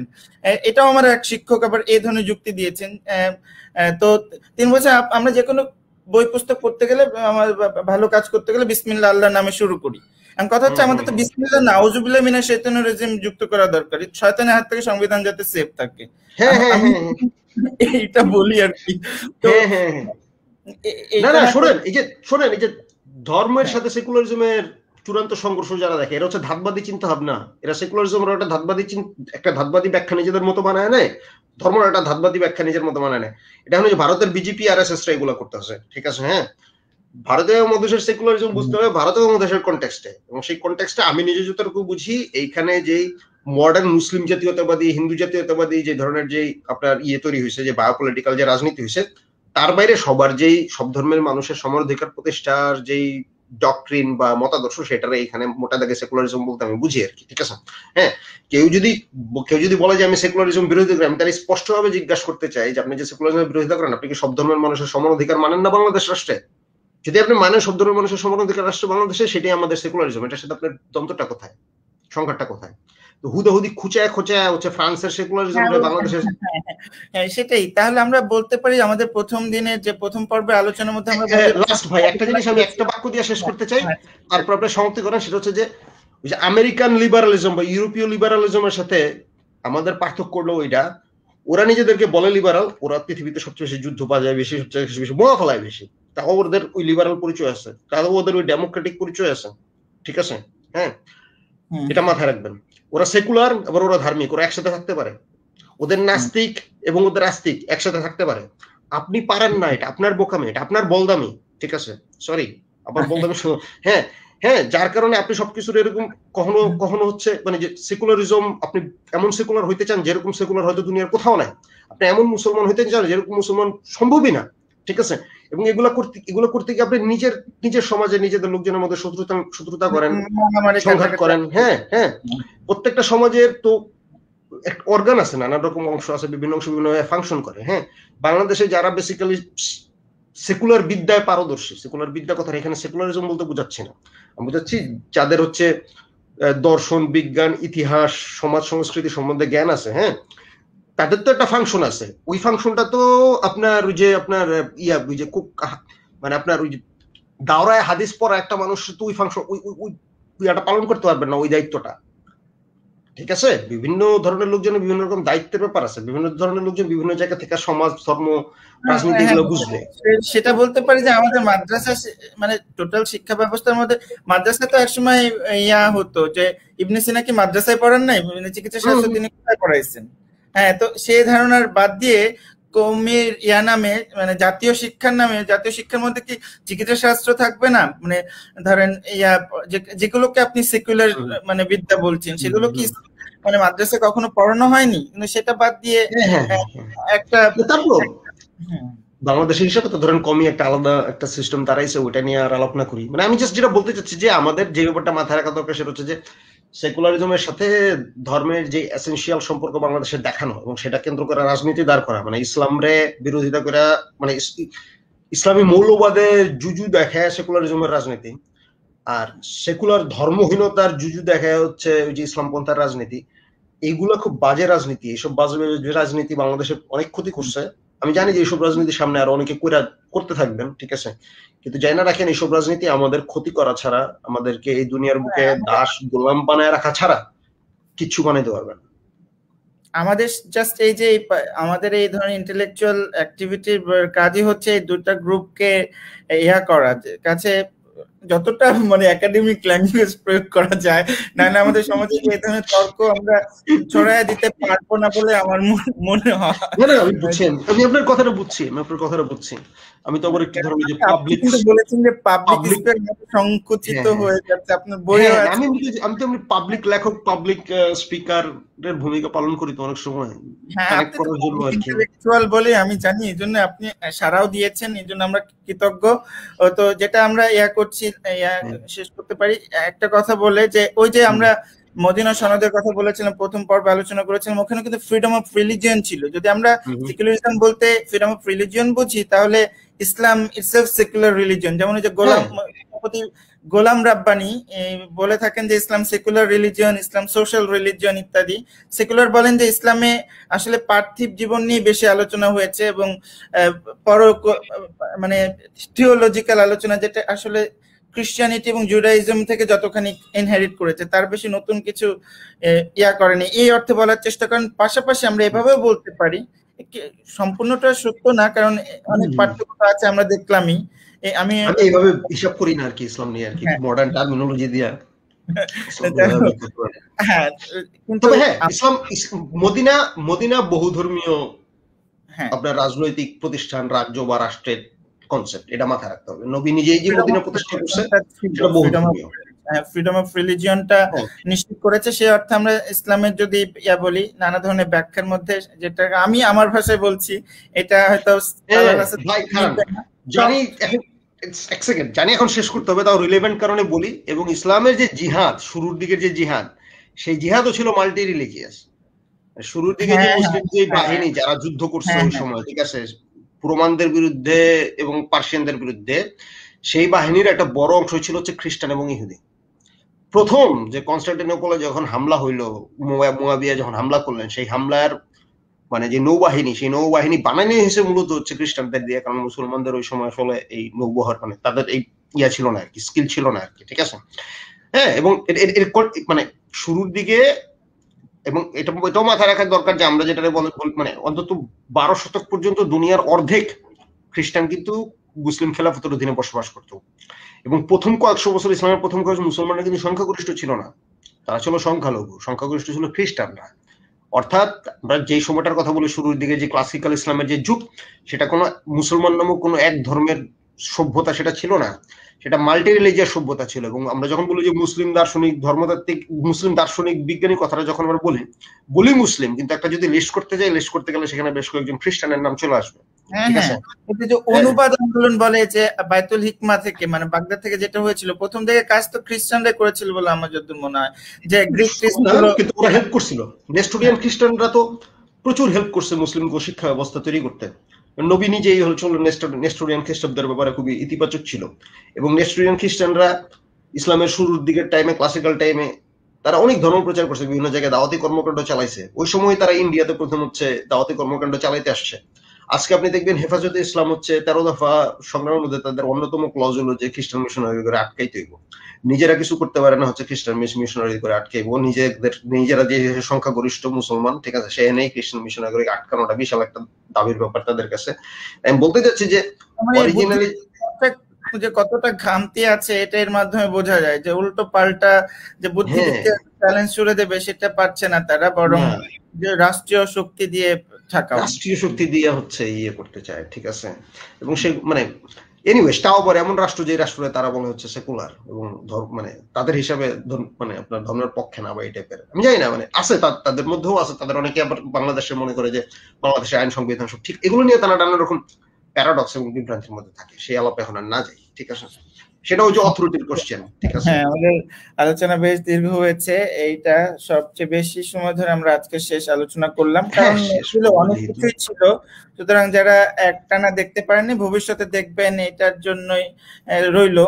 কাউকে একটানা দেখতে হবে এমন তো কোনো কথা নেই।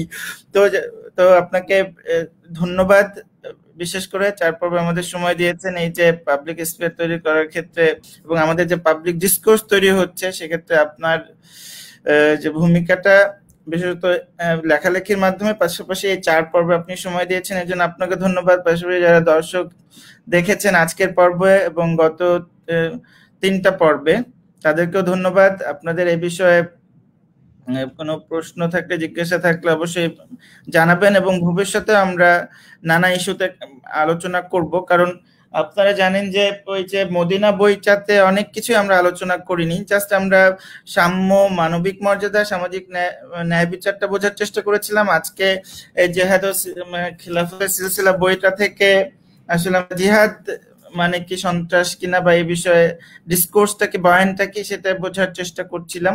সুতরাং অনেক কিছুই পারভেজ ভাইয়ের বই দুটোর আলোচনা হয়নি, সেটা না হওয়াটাই স্বাভাবিক, কারণ আমাদের সময় তো কম। তো ভবিষ্যতে কখনো হলে, বিশেষত মুসলিম জগতে জ্ঞানতাত্ত্বিক লড়াই, এই বিষয়ে আমার আগ্রহ আছে এবং একাডেমিক জায়গা থেকে আলাপের সুযোগ আছে, বরং ওটাই কম মানে ঝুঁকিপূর্ণ। তো সেই আলোচনাটা ভবিষ্যতে করার আশা রইল। আশা করি পারভেজ ভাইকে পাবো। আপনাকে আবারও ধন্যবাদ জানাচ্ছি। আপনাকেও ধন্যবাদ জহির ভাই। পুরো 1 মাস ধরে আমি মনে করি যে খুবই ফলপ্রসূ একটা আলোচনা হয়েছে, এবং আমার ধারণা এই আলোচনা থেকে হয়তো অনেক উপকৃত হবেন, এবং হয়তো আরো সামনে আরো আলোচনার পরিস্থিতি তৈরি হবে। মানে আপনার গত সপ্তাহের কিছু ইন্টারনেট সংক্রান্ত কিছু জটিলতার কারণে আবারও দুঃখ প্রকাশ করতেছি, যার কারণে কিছু আলোচনা ওই দিন মিস হয়েছে এবং আজকের আলোচনাটা লম্বা হয়েছে। আমাদের যাকে বলে তকদির, তকদিরে এটা শুধু তকদিরও না, মাঝে মাঝে এই যন্ত্র সভ্যতায় আমাদের মনে করায় দেয় যে এগুলো আসলে কিচ্ছু না। ঠিক আছে, একটু এদিক ওদিক হইলে এটার ম্যাজিক শেষ, এটা তো ম্যাজিক মনে করার কোনো কারণ নাই। ঠিক আছে, এই কারণে আমাদের মনে রাখা দরকার যে কোভিড টাইমে আমরা আসলে ঠিক কি ধরনের জীবনযাপন করতে চাই, কারণ আমরা যে ম্যাজিক্যাল সভ্যতা তৈরি করছি, এই যে ম্যাজিক্যাল সভ্যতা একটু এদিক ওদিক হইলে কিন্তু যে ফানুস হচ্ছে, হ্যাঁ উড়ে যাবে আর কি। এনিওয়ে, যাই হোক, জহির ভাইকে ধন্যবাদ, আপনাদের স্টাডি সার্কেলকে ধন্যবাদ, এবং অন্য যারা হচ্ছে এই আলোচনা এতদিন দেখছেন এবং এর সাথে হচ্ছে বিভিন্ন ভাবে হচ্ছে যুক্ত ছিলেন মন্তব্যের মাধ্যমে, শেয়ার করার মাধ্যমে, সবাইকে ধন্যবাদ জানাই। আজকের আলোচনা আমি এখানে শেষ করতেছি। সবাই ভালো থাকবেন। কোনো না, আমাদের একটা চলছি, আমাদের একটা সিরিজ তো চলছে, সেটা হচ্ছে মুক্তি, মানে স্বাধীনতার পথে, মুক্তির পথে, ওটা চলতে থাকবে। এর মাঝখানে আমরা শেষ করে নিলাম হচ্ছে ইসলামের সাথে আমাদের মুক্তিযুদ্ধের, মানে ইসলামের আদর্শ নির্দিষ্ট বলে তো কিছু নেই, আমরা দেখতেই পেলাম আজকের আলোচনার মাধ্যমে। সেটার সাথে আমাদের মুক্তিযুদ্ধের যে ডিসকোর্স, তার একটা আলোচনা হলো। এটা ভবিষ্যতে হয়তো আমাদেরকে মানে বাংলাদেশকে বুঝতে সাহায্য করবে, ইসলামকে বুঝতে সাহায্য করবে। তো সবাই ভালো থাকবেন। অন্য কোনো বিষয় নিয়ে অন্য কোনো পর্বে আবার আমরা হাজির হব। ততদিন ভালো থাকবেন। আজকের মতো আমরা এখানে শেষ করছি। খোদা হাফেজ।